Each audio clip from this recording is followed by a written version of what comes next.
அனைவருக்கும் அன்பான காலை வணக்கம். ஆ, காலை வணக்கம். வணக்கம் ஐயா.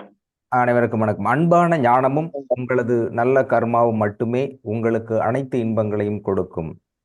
கடவுள் அன்புமயமானவர், ஆனால் கர்ம விதிகளுக்கு உட்பட்டு செயல்படுபவர். இறைத்தூதர் டாக்டர் இளங்கோ.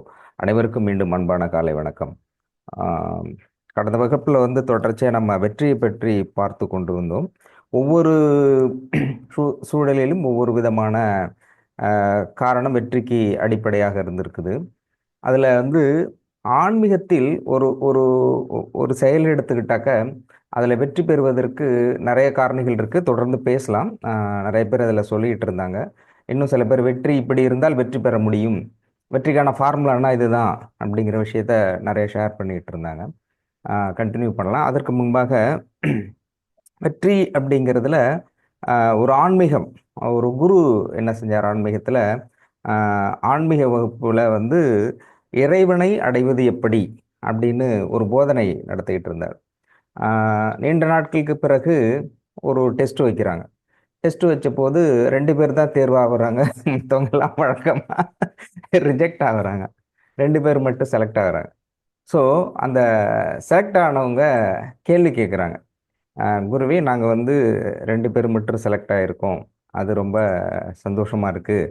எங்களுக்கு ஒரு கேள்வி என்னென்னா, எத்தனை பிறவிகளுக்கு பிறகு நாங்கள் இறைவனை அடைகிறது அப்படிங்கிறத மட்டும் சொல்லுங்கள். ஏன்னா அவங்கெல்லாம் ரிஜெக்ட் கேஸ், அவங்களுக்கு அதை பற்றி கவலை இல்லை. செலக்ட் ஆனவங்க நாங்கள் சீக்கிரம் இறைவனை அடைய வேண்டும், அப்போது அதுக்கான எத்தனை பிறவிகள் அப்படிங்கிறத சொல்ல முடியுமா அப்படின்னு கேட்குறார்.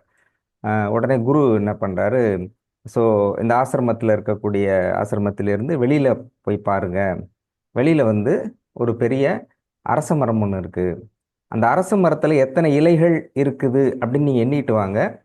எத்தனை இலைகள் இருக்கிறதோ அத்தனை பிறவிகள் உங்களுக்கு இருக்குது. அந்த பிறவிகள் முடிஞ்ச உடனே நீங்கள் ஆன்மீகத்தை அடையலாம் அப்படின்னு அவசர அவசரமாக இங்கே போய் பார்க்குறாங்க. அந்த ஆலமரத்தில் என்னென்னா அப்போ தான் இலை புதுசாக கார்த்திகை மாதம் இந்த மாதிரி நல்ல தலை தலை தலைன்னு இழை தழைச்சி ஏகப்பட்டது இருக்கு. இவங்க சரி மரம் காஞ்சி கீஞ்சி போயிருக்கும், 1 2 இலை இருக்கும் அப்படின்ட்டு போய் எங்கே பார்த்தாக்க பார்க்கும்போதெல்லாம் ஃபுல்லாக இலையா இருக்குது. அவங்க ஆச்சரியமாக போயிடுச்சு, என்னடா இதில் இவ்வளோ தூரம் செலக்ட் ஆகிருக்கும், இதில் போய் எப்படி எண்ணிக்கிட்டு அப்படின்ட்டு ஒருத்தர் போய் பார்த்து எண்ணி பார்த்துருக்கான். 1 2 3 இது எண்ணி முடிக்கிறது ஆகாது போல இருக்கு. அவன் அப்செட் ஆகிட்டான். பக்கத்தில் இன்னொருத்தர் இருக்கான், அவனும் பார்த்து எண்ணி எண்ணி பார்த்துட்டு கிளைகள் எல்லாம் வெட்டி முடியாதுன்ட்டு இது இது சரிப்பட்டு வராது, குருக்கிட்டே போய் கேட்போம் இது எப்போ எண்ணி முடியறது அப்படின்ட்டு குருக்கிட்ட குருவே அது என்ன 1 2 இருக்குன்னு பார்த்தாக்க இலையன்றதுக்கே 4 கணக்காகும் போல்றி, இலையை எப்போ எண்ணி முடியறது அப்படின்னோடனே அப்போ சொல்லியிருக்காரு. அவன் சொல்கிறான், இன்னொருத்தர் என்ன பண்ணிருக்கான், சரி குருவே அப்படியே கஷ்டப்பட்டுட்டு ஒன்று ஒன்றா வெட்டி என்னன்னா கூட அடுத்தடுத்ததெல்லாம் முளைக்க ஆரம்பிச்சிரும், புதுசு புதுசாலாம் வரும், இன்னும் ஏகப்பட்டது போயிட்டு இருக்கும் போல் இருக்கே. அப்போ இதில் நாங்கள் செலக்ட் ஆகி ஒன்றும் பண்ண முடியல போல இருக்கே அப்படின்னு. சரி ஓகே நீங்கள் ஓரமாக உட்காருங்கன்னு. ரிஜெக்ட் கேஸ்லாம் இருக்காங்க, இந்த கடைசி பெஞ்ச் ஆட்கள்லாம் இருப்பாங்கல்ல. சரி நீங்கள் போய் உங்களுக்கு பிறவியற்ற நிலைக்கு வரணும்னு ஆசை இருக்கான்னு. ஆமாம் குருவே, அதுதான் ட்ரை பண்ணோம், எங்களால் செலக்ட் ஆக முடியலன்னு. சரி உங்களுக்கு ஒரு சான்ஸ் கொடுக்குறேன். இங்கே அரச மரம் இருக்கு, ஆலமரம்னு ஒன்று இருக்கு. ஆலமரம்னு ஒன்று பக்கத்தில் இருக்குன்னு அவன் பக்கத்தில் இருக்கவன் சொன்னான். அவன் அரச மரத்தில் என்னொன்னே அழுதுகிட்டு இருக்கான். பக்கத்தில் ஆலமரம் வேற இருக்கு போல இருக்கேன்னு அவன் யோசிச்சுட்டு இருக்கும்போது குரு என்ன சொன்னாருன்னா, உங்களுக்கு ஆலமரம் ப்ளஸ் அரச மரம் ரெண்டுலேயும் இருக்க இலைகள்லாம் நீங்கள் எண்ணிட்டு வாங்க, இத்தனை பிறவைகளில் நீங்கள் இறைவனை அடைஞ்சிடலாம் அப்படின்னு. எல்லாரும் போனாங்க, ஒருத்தன் போகவே இல்லை. நீ எதுக்கு போகலன்னு, ஏற்கனவே செலக்ட் ஆனவனே எழுதிட்டு இருக்கிறான், அவனே அரச மரத்து இலை எண்ண முடியலன்னு இருக்கான். இதுல ஆலமரம் வேற எக்ஸ்ட்ரா ஆகுது, இவங்க எல்லாம் போறவங்கள எண்ண முடியாது, எதுக்கு அங்க போய் வேஸ்டா எண்ணிக்கிட்டு உட்காந்துட்டான். மற்ற நிறைய பேர் போனாங்க, பார்த்துட்டு 1 2 3 100 200க்கு அப்புறம் கவுண்டிங் அப்புறம் ஒருத்தர வராஞ்சிட்டு எல்லாமே டல்லான்ட்டான். குரு கேட்டாரு, என்ன எல்லாம் ரொம்ப சோகமா வரீங்கன்னு. பின்ன எப்படி குருவே, இலையவே எண்ண முடியல, அவங்களாவது அரச மரம், இது ஆலமரம் வேற எக்ஸ்ட்ரா கொடுத்துருக்கீங்க, இது எண்ணி அதை எண்ணிலாம் இது இப்போ வேலைக்கே ஆகாது போல இருக்கு அப்படின்னு எல்லாம் அவங்க பேசிக்கிட்டு இருக்கும்போது லேட்டாக ஒரு ஆள், கடைசி பெஞ்ச் ஆள், அவன் வந்திருக்கான். அவன் ரொம்ப சந்தோஷமாக வர்றான். இன்னொன்னே எல்லாருக்கும் ஆச்சரியமாச்சு, என்னடா இவன் இவ்வளோ சந்தோஷமா வர்றானேன்ட்டு இவெல்லாம் கேட்ட உடனே ரொம்ப சந்தோஷம் ஆனந்த கூத்தாடிக்கிட்டு வர்றாரு. உடனே குரு கேட்குறாரு, என்ன எல்லாமே இவ்வளோ அழுது புலம்பிக்கிட்டு இருக்காங்க, நீ மட்டும் இவ்வளோ சந்தோஷமா வர்றியே அப்படின்னோடனே, இல்லை குருவே, இந்த 2 மரத்தில் இருக்க இலைகள் எத்தனை இலைகளோ அத்தனை பிறவிகள் மட்டும்தான் எனக்கா அப்படின்னாரு. கண்டிப்பாக இந்த இலைகள் எத்தனை இருக்கோ அத்தனை பிறவிகள் உங்களுக்கு உண்டு, அதை முடிந்தவுடன் நீ வந்து இறைவனடி சேரலாம்னு. அதனால தான் குருவே நான் சந்தோஷமா இருக்கேன். அவங்கள என்னடா ஆச்சு, எத்தனை பிரிவினே தெரியாது, எத்தனை இலைன்னே தெரியாது, எப்படி நீ சந்தோஷமா இருக்க அப்படின்னு அப்போ அவன் சொல்றான். அதாவது அஹ், பிறவி என்பது கவுண்ட்லெஸ். பிறவி பிறவியற்ற நிலைக்கு பல பிறவிகள் எடுக்கணும். பல பிறவிகள் எடுத்து ஒவ்வொரு பிறவிலும் புது அனுபவத்தை பெற்றுக்கொள்ள வேண்டும். ஒவ்வொரு பிறவிலும் ஒவ்வொரு அனுபவத்தை எடுத்துக்கொண்டு அனுபவத்தினுடைய சேர்க்கையாக ஒவ்வொன்றிலும் நல்லதை மட்டுமே தேர்வு செய்யும். நல்லது கெட்டது ரெண்டுமே இருக்கு, மாற்றி மாற்றி செய்கின்ற பொழுது நல்லதை மட்டுமே தேர்வு செய்து கொண்டு தூய இறைவொளியிலிருந்து வந்த நாம் அனுபவத்தை பெற்று தூய இறைவொளிக்கு போகணும். அனுபவத்தை பெற்று அனுபவத்தின் மூலமாக அனுபவத்தின் உச்சமாக அடைவது ஆன்மீகம். அப்போ போகும்போது அப்போ அவன் சொல்றான், அந்த கடைசி ஆள் என்ன சொன்னார்னா, நல்ல வேளை குருவே, நீங்க கடல்ல இருக்கிற அலைகள் மாதிரி உன்னுடைய பிறவிகள் அப்படின்னு சொல்றீங்கன்னா அது வந்து கவுண்ட்லெஸ். ஏன்னா அது புதுசு புதுசாக வந்துக்கிட்டே எண்ணவே முடியாது. ஒன்று எண்ண முடியும், அடுத்தது வந்திருக்கும். ஒருவேளை அந்த மாதிரி சொல்லிருந்தீங்கன்னா அதுக்கு அது வந்து அது ரொம்ப கஷ்டமான விஷயம். அதை எடுத்து வானத்தில் இருக்கிற நட்சத்திரம் மாதிரின்னா அதுவும் எண்ணவே முடியாது. ஒன்று எண்ணி முடிக்கிறதுக்குள்ள ராத்திரி முடிஞ்சிடும், அடுத்த பக்கம் அடுத்து எப்போ விட்டோம் எங்கன்னு அதுவே தெரியாது. ஸோ இந்த மாதிரி இல்லாமல் மரத்தினுடைய இலைகள் அப்படின்னாக்க அது கவுண்ட்டில் வந்துடும். அது கடல்ல இருக்கிறதும் வானத்தில் இருக்கிற விண்மீன்களாக இருக்கட்டும், கடல்ல இருக்கிற அலைகள் அதெல்லாம் கவுண்ட்லெஸ். இது கவுண்ட்ல வரும், கவுண்டிங்ல வந்துடும். அப்போ என்னுடைய பிறவிகள் அப்படிங்கிறது எப்போதும் ஒரு கவுண்டிங்ல வந்துருச்சு இல்லையா? அப்போ கவுண்டிங்ல வந்தாலே நான் இறைவனை அடைய போறேன்னு அர்த்தம். அதனால கவுண்ட்னா அப்போ படிப்படியே ஒன்று ஒன்று குறைச்சிட்டு வந்துடலாம். இப்போ எப்படி 1000 10,000 கோடி 10 கோடி ஏதோ ஒரு கோடியில் இருக்கும். அப்போ அதுலேருந்து ஒன்று ஒன்றா குறைச்சிக்கிட்டே வந்துடலாம். அதனால பிறவிங்கிறது எனக்கு கவுண்டிங்ல வந்துருச்சுங்கிறதே எனக்கு சந்தோஷம் அப்படின்னு சொன்ன பொழுது அப்போ குரு சொல்றாரு, உலகத்தில் இந்த மானிட பிறவியில் ஒரு விஷயத்தை வெற்றி பெற வேண்டும் அப்படின்னா நிறைய காரணிகள் இருக்குது. நம்ம இதில் அதான் சொல்லிட்டு இருக்காங்க, அதை தொடர்ச்சியாக பேசலாம். நிறைய விஷயங்கள் இருக்கு. அதில் எல்லா இதுலேயுமே விடாமுயற்சி இருந்தால் வெற்றி பெற முடியும். அதில் ஒன்று விடாமுயற்சி இருந்தால் வெற்றி பெற முடியும்னு சொல்லியிருக்காங்க. ஆனால் ஆன்மீகத்தை பொறுத்தவரையில் விடும் முயற்சி தேவை. அதே என்னடா அது விடுமுயற்சி, இது வரைக்கும் விடாமுயற்சி தான் கேட்டுட்டு இருக்கோம். புதுசா ரூட்டை மாத்தி விடுற விடுமுயற்சி அப்படின்னா, ஆன்மீகத்தை பொறுத்தளவில் கோபம், வெறுப்பு, காமம், ஆசை அப்படிங்கிற மனித பற்று நிலைகளை ஈர்க்கக்கூடிய காரணிகள் நிறைய இருக்கு. அதாவது விருப்பு வெறுப்பு அற்ற நிலை. அப்போ விருப்பையும் விட வேண்டும், வெறுப்பையும் விட வேண்டும். அப்போ இது போன்ற காரணங்களை விடுகின்ற முயற்சி யாருக்கு இருக்குதோ அந்த விடும் முயற்சியில் யார் வெற்றி பெறுகிறார்களோ அவர்களே ஆன்மீகத்தில் உச்சத்தை அடைய முடியும். அப்போ அந்த புரிதல் இருக்கு இல்லையா? அப்போ கவுண்டிங் இத்தனை பிறவிகள் இருக்கு, இத்தனை பிறவிகள்ல நம்ம வந்து கடந்துட்டா ஆன்மீகத்தை அடைய முடியும், இறைவனை அடைய முடியும். அந்த அந்த புரிதல் அவருக்கு இருக்கிறதுனால தான் இப்போ குரு வந்து செலக்ட் பண்ணும்பொழுது அந்த 2 பேர் செலக்ட் ஆனாங்க இல்லையா, அவங்கள விட ரிஜெக்ட் ஆனவங்கள தேர்வு செஞ்சார். அப்போ தேர்வு என்பதும் ஆன்மீகம் என்பதும் அதனுடைய உச்சநிலை என்பதும் புரிதலில் இருக்கிறது அப்படிங்கிற செய்தியோடு நிறைவு செய்கிறேன். சீஃப் டாக்டர் வந்துட்டாங்க. நன்றி, வணக்கம்.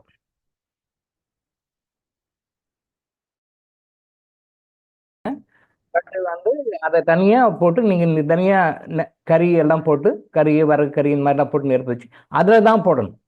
சில பேர் அப்படி போடுறாங்க, நானும் பார்த்துருக்கேன். அடுப்பில் போய் போடுவாங்க, அப்படி போடக்கூடாது. நீங்கள் என்னதான் நீங்கள் க்ளீன் பண்ணி எடுத்தால் கூட அந்த நெகட்டிவ் எனர்ஜி உள்ள சாம்பல் கொஞ்சம் நிற்கும். அந்த நெகட்டிவ் எனர்ஜி வேறு மாதிரி நெகட்டிவ் எனர்ஜி நம்ம வீட்டில் கொடுக்கும். அதனால் எப்பயுமே தனியாக அந்த இரும்பு வானலின்னு சொல்லுவாங்க, தனியாக இருக்குன்னு ஒன்று வச்சுருங்க. வேறு பர்பஸ் யூஸ் பண்ணக்கூடாது. நீங்கள் அப்படி சப்போஸ் பண்ணுறீங்க அப்படின்னா அதை வேறு பர்பஸ் யூஸ் பண்ணக்கூடாது. இந்த கட்டட வேலைலாம் செய்கிறவங்க தான் தனியாக வானலின்னு வச்சுருப்பாங்க இல்லையா? இப்போ பிளாஸ்டிக் வந்துச்சு, அப்போல்லாம் மெட்டல் இருக்கும். இப்போ பிளாஸ்டிக் வந்துச்சு, அப்போ மெட்டல் இருக்கும். அந்த மாதிரி தனியாக ஒன்று வாங்கி வச்சுக்கோங்க. அதில் அந்த கறி வாங்கிட்டு வந்து போட்டு நெருப்பை போட்டு நுப்ப வச்சு அந்த நெருப்பில் தான் இந்த இந்த மிளகா நீங்கள் அந்த போடுறீங்க இல்லையா, மிளகு அதெல்லாம் போட்டு எரிக்கணும். அந்த சாம்பில் டோட்டல் டிஸ்டர்ப் பண்ணி போடணும், அடுப்பில் போடக்கூடாது. அப்போ தெரியாமல் போட்டிருக்காங்க, பட் அது தெரியல அவங்களுக்கு. அதான் இதுதான் நம்ம ஃபைன் டியூன் பண்ணி கொடுக்கணும், செம்மைப்படுத்தி கொடுக்கணும். எங்கெங்கெல்லாம் நம்ம தப்பு பண்ணுறோமோ, எங்கெங்கெல்லாம் அறியாமல் நம்ம தவறு செய்கிறோமோ அதை பண்ணணும். சகோதரர் குமார் தெளிவான விஷயம், நல்ல விஷயம் சொல்லியிருக்காரு. அது உண்மைதான். ஆனால் அதை வந்து அடுப்பில் இருந்து நம்ம என்னதான் எடுத்தாலும் கொஞ்சம் அப்படி நின்றுடும். அப்போ அது வேற மாதிரி கொஞ்சம் நெகட்டிவாக கொடுக்கும் நமக்கு. அதனால் அது மாதிரி பண்ணக்கூடாது. அது வெளியே எடுத்து தனியாக ஒரு பாத்திரத்தை போட மாதிரி பழக்கம் பண்ணணும். ஒரு இரும்பு வானொலி மாதிரி ஒன்று வாங்கிக்கோங்க, தனியாக. அதை வேறு பர்பஸ்க்கு எதுவும் யூஸ் பண்ணக்கூடாது. அதை அப்படியே போடணும். அதில் போட்டு அதை பர்ன் பண்ணிவிடுங்க. அந்த சாம்பில் வந்து நம்ம எப்படி கிறிஸ்டல் கிளீன்சிங் வாட்டர் டிஸ்போஸ் பண்ணுறோம், அது மாதிரி ரொம்ப சேஃபாக டிஸ்போஸ் பண்ணணும். யார் கால்படாமல் தனியாக போடணும். ஏன்னா நம்மளுடைய நெகட்டிவ் கர்மாவை வந்து அடுத்தவங்களை ட்ரான்ஸ்ஃபர் பண்ணக்கூட பெரிய தப்பு. அது நம்மளுடைய நெகட்டிவ் கர்மா நாம தான் ரிலீஸ் பண்ணணும், நம்மளுடைய திருஷ்டி நாம தான் ரிலீஸ் பண்ணணும். பட் அது யாருக்கும் ட்ரான்ஸ்ஃபர் பண்ணக்கூடாது. தனியாக கால்படாட்டில் பண்ணணும், அது டிஸ்போஸ் ஆகிடும். ஐயா ஐயா கரெக்ட் ஐயா. ஒரே ஒரு நிமிஷம் ஐயா. அந்த 3 தடவை துப்ப சொல்லுவாங்க, துப்ப சொல்லுவாங்க இல்லையா? அது கரெக்ட் தானே ஐயா? அது கரெக்ட் தான் சார். கரெக்ட் தானே? நான் சொல்ல கரெக்ட் தானே? S yes S. 3 தடவை துப்ப சொல்லுவாங்க சார். அதெல்லாம் வந்து பார்க்கும்போது இன்னைக்கு இருக்கிற விஞ்ஞான பார்வையில் பார்த்தோம்னா அதெல்லாம் மூட நம்பிக்கை மாதிரி தெரியும் sir. Pure science sir, pure science. அந்த மாதிரி தூன்னு துப்பும் பொழுது அந்த சிலைவா போகும். அந்த சிலைவா போகும்போது அவங்களுடைய சில நெகட்டிவ் எனர்ஜி பர்ன் பண்ணுறாங்க சார். உண்மைதான், அது சரியான விஷயம்தான். பட் அது வந்து டீகோட் பண்ண தெரியல. உண்மைதான் சார், அது மூட நம்பிக்கைலாம் கிடையாது. சொல்லுவாங்க தூண் 3 டைம் துப்ப சொல்லுவாங்க. அந்த துப்பும்போது அந்த சிலைவா போனாலும் சரி, அந்த காற்று போனாலும் சரி, அந்த காற்றுல இருக்கிற அந்த நம்ம பாடிக்கு நெகட்டிவ் அதுக்கு அப்சர்வ் பண்ணிக்கிறது சார். அது கரெக்ட். அது மூட நம்பிக்கை கிடையாது, சயின்ஸ் தான். சயின்ஸ் தான், உண்மைதான், கரெக்ட் தான், கரெக்டாக சொன்னீங்க, உண்மைதான். அது தவறு கிடையாது. நம்ம அந்த காற்று போனாலும் சரி, அந்த சிலைவா போனாலும் சரி, அது வந்து அந்த நெகட்டிவ் கர்மா அப்படியே அப்சர்வ் பண்ணி பர்ன் பண்ணி எடுத்து விடும். கரெக்டு தான், உண்மைதான், 100% கரெக்ட், தப்பே கிடையாது. ஞாபகப்படுத்துறதுக்கு நன்றி. கரெக்ட். அதாவது கண் திருஷ்டி அப்படின்றது வந்து இன்னைக்கு வாழ்க்கையில் ஒரு மனிதன் துன்பப்படுவதற்கு 95% மேலே கண் திருஷ்டி காரணமாக இருக்குது. வாழ்க்கையில் எந்த துன்பமாக எடுத்துக்கும், இன்க்ளூடிங் மாதவளுக்கு கூட இருக்கு. வாழ்க்கையில மனிதனுக்கு வருகின்ற கஷ்டங்கள், துன்பங்கள், துயரங்கள்ல இன்க்ளூடிங் மாதவளுக்கு கூட இருக்கு. இதுக்கும் சேர்த்து கண் திருஷ்டி காரணமாக இருக்கின்றது. ஆச்சரியமா இருக்கு, எப்படி சார் அப்படின்ட்டு. நீங்க நல்லா பாருங்க. நான் தான் அடிக்கடி சொல்லுவேனே, உலகத்திலேயே மக்கள் சந்தோஷமாக வாழ்வதற்கு வழி சொன்ன ஒரே ஒரு நாடு இந்தியா தான். அதுலேயும் ஸ்பெசிஃபிக்காக தமிழ்நாடு அடிச்சுக்கிறதுக்கு யாருமே கிடையாது. அதுலேயும் ரொம்ப ரொம்பன்னு தமிழ்நாடு தான். இது எல்லாத்துக்கும் வழிகாட்டக்கூடிய விஷயம். அது வாழ்க்கையில் ஒரு மனிதன் சந்தோஷமா இருக்கிறதுக்கு தமிழன் ஒரு விஷயத்த சொல்லியிருக்கான், விட்டுட்டான், மிஸ் பண்ணிட்டான்னா எதுவுமே மிஸ் பண்ணல, எதுவும் மிஸ் பண்ணல, அவ்வளோ சொல்லியிருக்கான். ஆனால் நம்ம தமிழர்கள் அதை வந்து ஃபாலோ பண்ண தெரியல. அது எப்படி ஃபாலோ பண்ணணும் தெரியல, யார் ஃபாலோ பண்ணணும், எப்படி ஃபாலோ பண்ணணும், எந்த மாதிரி யாரும் சரியாக சொல்லலை. அதான் பெரிய துரஷ்டமான விஷயம். நீங்கள் எந்த ஃபங்க்ஷன் வேணால் எடுத்துக்கோங்க, எனி ஃபங்க்ஷன், கல்யாணம், நிச்சயதார்த்தம், குழந்தைங்களுக்கு என்ன இது பண்ணுவாங்களே, சீமந்த விழா, வீடு கிரகப்பிரவேசம், பெயர் சூட்டு விழா, எந்த ஃபங்க்ஷன் வேணால் எடுத்துக்கோங்க, எனி ஃபங்க்ஷன் டிஷ்ஷு போடுவாங்களா இல்லையா? கடைசியில் நல்லா நோட் பண்ணி பாருங்க. இந்து கல்ச்சரில் எந்த ஃபங்க்ஷன் எடுத்துக்கோங்க, ஒரு நல்ல விஷயம், 4 விஷயம், 4 பேரை கூப்பிட்டு பண்ணுற எல்லா விஷயத்துலையுமே வந்து கடைசியாக அந்த ஆலம் சுற்றுவாங்க. அதை சுற்றி டிஸ்ட்ரி கழிப்பாங்க எல்லா ஃபங்க்ஷன்லையுமே. ஏன், வாய்? எந்த கல்யாணம் எடுத்துக்கோங்க, நிச்சயதார்த்தம் எடுத்துக்கோங்க, குழந்தைய வீட்டுக்கு அழைச்சிக்கிறது எடுத்துக்கோங்க, பிரசவம் முடிஞ்ச பிறகு குழந்தைய வீட்டுக்கு அழைச்சிக்கோங்க இல்லையா, வீட்டுக்கு அழைச்சிக்கிறது எடுத்துக்கோங்க, சீமந்தம் எடுத்துக்கோங்க, எந்த நல்ல ஃபங்க்ஷனாக ஒரு நிச்சயதார்த்தம் எடுத்துக்கோங்க. எதுவாக இருந்தாலும் அந்த மணமக்களுக்கு, அந்த கணவன் மனைவிக்கு, இல்லை கிரகப்பிரவேசம் பண்ணும்போது அது யார் கிரகப்பிரவேசம் பண்ணாங்க அவங்களுக்கு எல்லாருக்குமே திஷ்டி சுற்றி போடுவாங்க. வாய்? ஏன்னா மனிதர்கள் மனதில் இருக்கின்ற எண்ணங்கள் வந்து எல்லாமே எப்பயுமே எல்லா சூழ்நிலையுமே பாசிட்டிவாக இருக்குன்னு சொல்ல முடியாது. குடும்பத்தில் கூட வெளியில் விட்டுடுங்க, வெளியில் மற்றவங்க பராமப்படுறாங்க வேற, குடும்பத்திலேயே இருக்கும், சொந்த குடும்பத்திலே இருக்கும். அதுக்கு நம்ம ஃபியூச்சரில் இறைவன் அனுமதித்தால் நம்ம அதை எக்ஸாம்பிளோட உங்களை விளக்கி சொல்லுவோம். சொந்த குடும்பத்திலேயே. அதைத்தான் சில வெல்விஷர் சொல்லுவாங்க, என் கண்ணையே பற்றும் போடக்குதுமா குழந்தைக்கு டிஸ்டிஸ் போடுன்னுவாங்க. கேள்விப்பட்டிருக்கீங்களா? சில பேர் சொல்லுவாங்க, குழந்தைய பார்க்க வந்தாங்க அப்படின்னு சொல்லி சொன்னால் சில பேர் சொல்லுவாங்க வெல்விஷர்ஸ், அம்மா என் கண்ணே பற்றும். இப்பவும் இருக்கு சின்ன குழந்தையில பார்க்க வந்தா அந்த கருப்பு போட்டெல்லாம் வைக்கிறாங்க, கண்மை. Yes yes yes, correct correct correct. அதாவது சொல்லுவாங்க வெல்விஷர். நான் அது மாதிரி கேள்விப்பட்டேன். அது மாதிரி சொல்லாத போகிறவங்க நிறைய பேர் இருக்காங்க, பட் சொல்கிறவங்களும் இருக்காங்க. அம்மா குழந்தைக்கு நல்லா சுற்றி போடுமா, ஏன்னா என் கண்ணே போட்டும் போடக்குமா, நானே இப்படி கண் வச்சுக்கிறேம்மா. Well wishers. அப்போ பாருங்க, அதாவது அவங்க வெல் விஷர்ஸ், குழந்தை நல்லா இருக்கும்னு நினைக்கிறாங்க, குழந்தைய ஆசீர்வாதம் பண்ணுறாங்க, குழந்தைக்கு ப்ளஸ் பண்ணுறாங்க, அதுக்காக வராங்க, அந்த குழந்தைக்கு நகையெல்லாம் போடுறாங்க, பணம் கொடுக்குறாங்க, எல்லாமே பண்ணுறாங்க, எல்லாமே செய்கிறாங்க. அப்போ அந்த செய்யும் பொழுது அவங்களே சொல்கிறாங்க, அம்மா என் கண்ணே குழந்தைக்கு பற்றும் போடாதுமா, குழந்தை அப்படி இருக்குமா, நீ வந்து திஸ் இஸ் தி போடு குழந்தைக்கு அப்படின்னு எத்தனை பேர் சொல்லுவாங்க? சொல்ல மாட்டாங்க. அந்த தாட் ஃபார்ம் வரும், உள்ள வரும். இன்னைக்கு மனித சமுதாயம் கஷ்டப்படுவதற்கு காரணம் வந்து முழுக்க முழுக்க முழுக்க எல்லாமே கர்மா தான். 100% கர்மா, அதில் நோ டவுட் அட் ஆல். அது சந்தேகமே உங்களுக்கு வேண்டாம். அந்த கர்மா எப்படி செயல்படும், கர்மா செயல்படணும் இல்லையா, அந்த கர்மா எக்ஸிக்யூட் பண்ணணும் இல்லையா, அது எக்ஸிக்யூட் பண்ணும். அது எப்படி எக்ஸிக்யூட் பண்ணுதுன்னா கண் திருஷ்டி வழியாக எக்ஸிக்யூட் பண்ணுது. 100% கர்மா தான். அதை மாற்று கருத்தே கிடையாது. அது அது இன்னும் எத்தனை பிறவிகள் போனாலும் அதை மாற்ற முடியாது, எத்தனை யுகாந்திரம் போனாலும் மாற்ற முடியாது. உலகம் அடியில் இருக்கும், கந்திஷ்டி இருக்கும். பட் அது வந்து கந்திஷ்டி வந்து எப்படி எக்ஸிக்யூட் பண்ணுது அப்படின்னு சொல்லி சொன்னால், அது கந்திஷ்டி எக்ஸிக்யூட் பண்ணுதுன்னா அந்த கர்மா வந்து கந்திஷ்டி மூலமாக செயல்படுகிறது. அப்போ இன்னைக்கு இருக்கிற வாழ்க்கையில் எல்லாருமே ஏதோ ஒரு வகையில், எந்த எந்த வகையில் வேணாலும் எடுத்துக்கோங்க, துன்பத்துக்கு அடிப்படை காரணம் கந்திஷ்டியில் வர நிற்கும். திரும்பவும் சொல்லியிருக்கிறேன், குடும்பத்தில் இருக்கிறவங்களுக்கே கந்திஷ்டி வரும், கூட பிறந்தவங்க மூலமாகவே கந்திஷ்டி வரும், பெற்றவங்க மூலமாக பிள்ளைகளுக்கு வரும், பிள்ளைகள் மூலமாக பெற்றவங்களுக்கு வரும். அது நான் கேட்கும்போது ஆச்சரியம், என்ன சார் இப்படிலாம் கூட இருக்கும், அப்படிலாம் கூட இருக்கும், அப்படிலாம் கூட இருக்கும். அது வந்து அதை டீகோட் பண்ணி நான் உங்களுக்கு எக்ஸாம்பிளோட சொல்லி காட்டுறேன். எக்ஸாம்பிள் அப்போ தான் அவங்களுக்கு ஓ இப்படியெல்லாம் கூட இருக்குமா டாக்டர், அப்படியா. ஒரு 2 எக்ஸாம்பிள் நான் இப்போ சொல்கிறேன், போதும். அதுக்கு மேலே அடுத்த சப்ஜெக்ட் வந்து 2 எக்ஸாம்பிள். கண் திருஷ்டி அப்படின்னா, எங்கள் ஃபேமிலியில் என்னுடைய தங்கைக்கு குழந்தை பிறக்குது. அது அது வந்து எங்கள் வாழ்க்கையில் ஒரு மிக முக்கியமான ஒரு தருணம். இதே கார்த்திகை மாதம்தான் எங்கள் குடும்பத்தில் ஒரு குழந்தை பிறக்குது. முதல் பேர குழந்தை என்னுடைய அப்பாவை தாத்தாவாக்கியது, என்னுடைய அம்மாவை பாட்டியாக்கி, என்னை தாய்மாமா ஆக்கியது. அது வந்து அது இன்னைக்கு நினைச்சா ஒரு இனிமையான அனுபவம். அந்த குழந்தை வந்து 2 பேருமே டீச்சர்ஸு, மாமா தங்கச்சி 2 பேருமே டீச்சர்ஸு. அப்புறம் ப்ரமோஷன் ஹெட் மாஸ்டர் ஆகிட்டாங்க. அப்போ டீச்சர்ஸு. கோட்டையிலே ஆஃப் லீவ் வந்துச்சுன்னா வீட்டுக்கு வருவாங்க. வீடு வந்து நல்ல 2 கிரவுண்டு, பெரிய வீடு, பெரிய வீடு, பெரிய வீடு. நம்ம வீடு 2 கிரவுண்டு. நான் அப்பா 2 பேர் தான், அம்மா 3 பேர், நாங்கன்னு 3 பேர் தான், நான் அப்பா அம்மா 3 பேர் தான். வீடு பெரிய வீடு பார்த்துக்குவாங்க. இந்த குழந்தை மட்டும் ஒரு 10 நாள் லீவில் வந்ததுன்னா வீடு அல்லறக்கல்ல படம். வீடு வந்து வீடாகவே இருக்காது, அது ஒரு களை கட்டிடும். அது அவங்க தாத்தாவை கலைக்கிறதுன்னா, அவங்க பாட்டிக்கிட்ட வாயாடுறதுன்னா, மாமா கிட்ட வர்றதுன்னா, அது குட்டி இதில் உண்டு. அது பெரிய சைக்கிள் ஓட்டணும்னு, பெரிய சைக்கிள் ஓட்டணும், ஓட்டணும் மாமான்னு ஆண்டர் பாரை பிடிச்சிக்கும், அது படல் நிற்கும், ஓட்டுனார், அது ஓட்டி காட்டணும், ஓட்டும். அது இனியும் நினைவுகள். அது இப்போ நினச்சாலும் சந்தோஷமாக இருக்கு.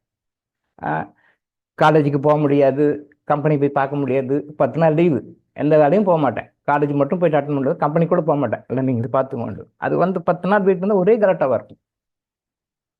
அது அது லீவு முடிஞ்சு போயிட்டாங்கன்னா திரும்ப அந்த வீடு அந்த பழைய கடைக்கு வர்றதுக்கு 10-15 நாள் ஒரு மாதிரியாக இருக்கும்.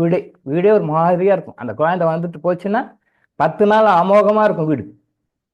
அது லீவில் முடிஞ்சு 10 நாள் அவங்க ஸ்கூல் ஓப்பனிங் போயிட்டாங்க அப்படின்னா திருப்பி அந்த நார்மல்ஸ் வரதுக்கு 10-15 நாள் ஆகும். அது ஒரு மாதிரியாக இருக்கும் வீடு.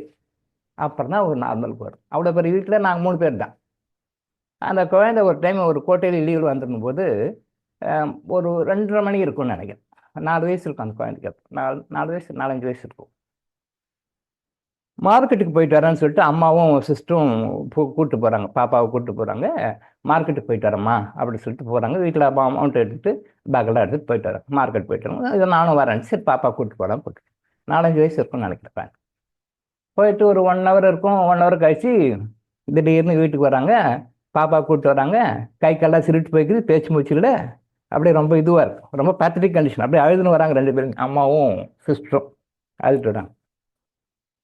என்னடான்னு பார்த்தா என்னன்னு தெரியல, திடீர்னு வந்து அப்படியே குழந்தை கொலாப்ஸ் ஆயிடுச்சு. நல்லா ஆரோக்கியமான குழந்தை, நல்லா ஆரோக்கியமாக இருக்கும், பிரில்லியண்ட்டாக இருக்கும், பிரிஸ்காக இருக்கும், ஒரே கலாட்டாவாக இருக்கும். அவ்வளோ துருத்துருன்னு இருக்கிற குழந்தை அப்படியே சிரிட்டு போய் கிட்டத்தட்ட டெட் பாடி மாதிரி கொண்டு வராங்க.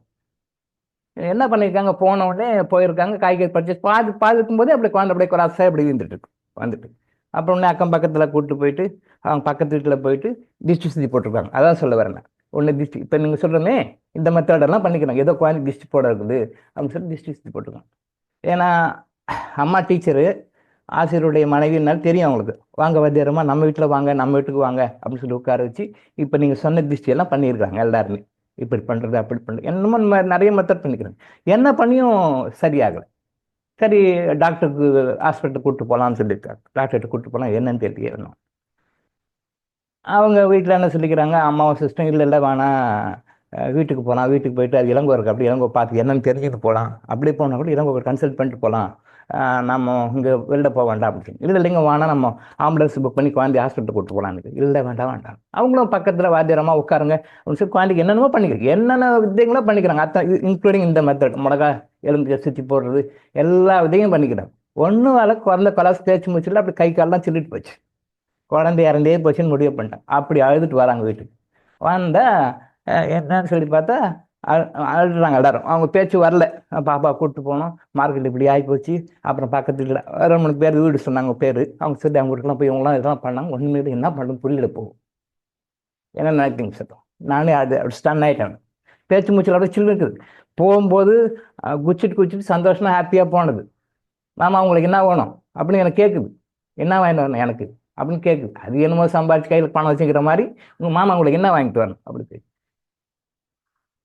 நீ பணம் வாங்கிட்டாமா எனக்குன்னு சொல்லி இருப்பேன். அவ்வளோ அப்படியே போனது.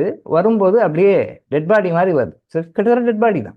சொல்லி ஒன்றே பண்ண முடியும். என்னென்ன பண்ணி பாருங்க. ஒன்று டாக்டர்கிட்ட போகணுன்னு போக மட்டும் வேண்டாம் பார்த்துக்கலாம். வந்தா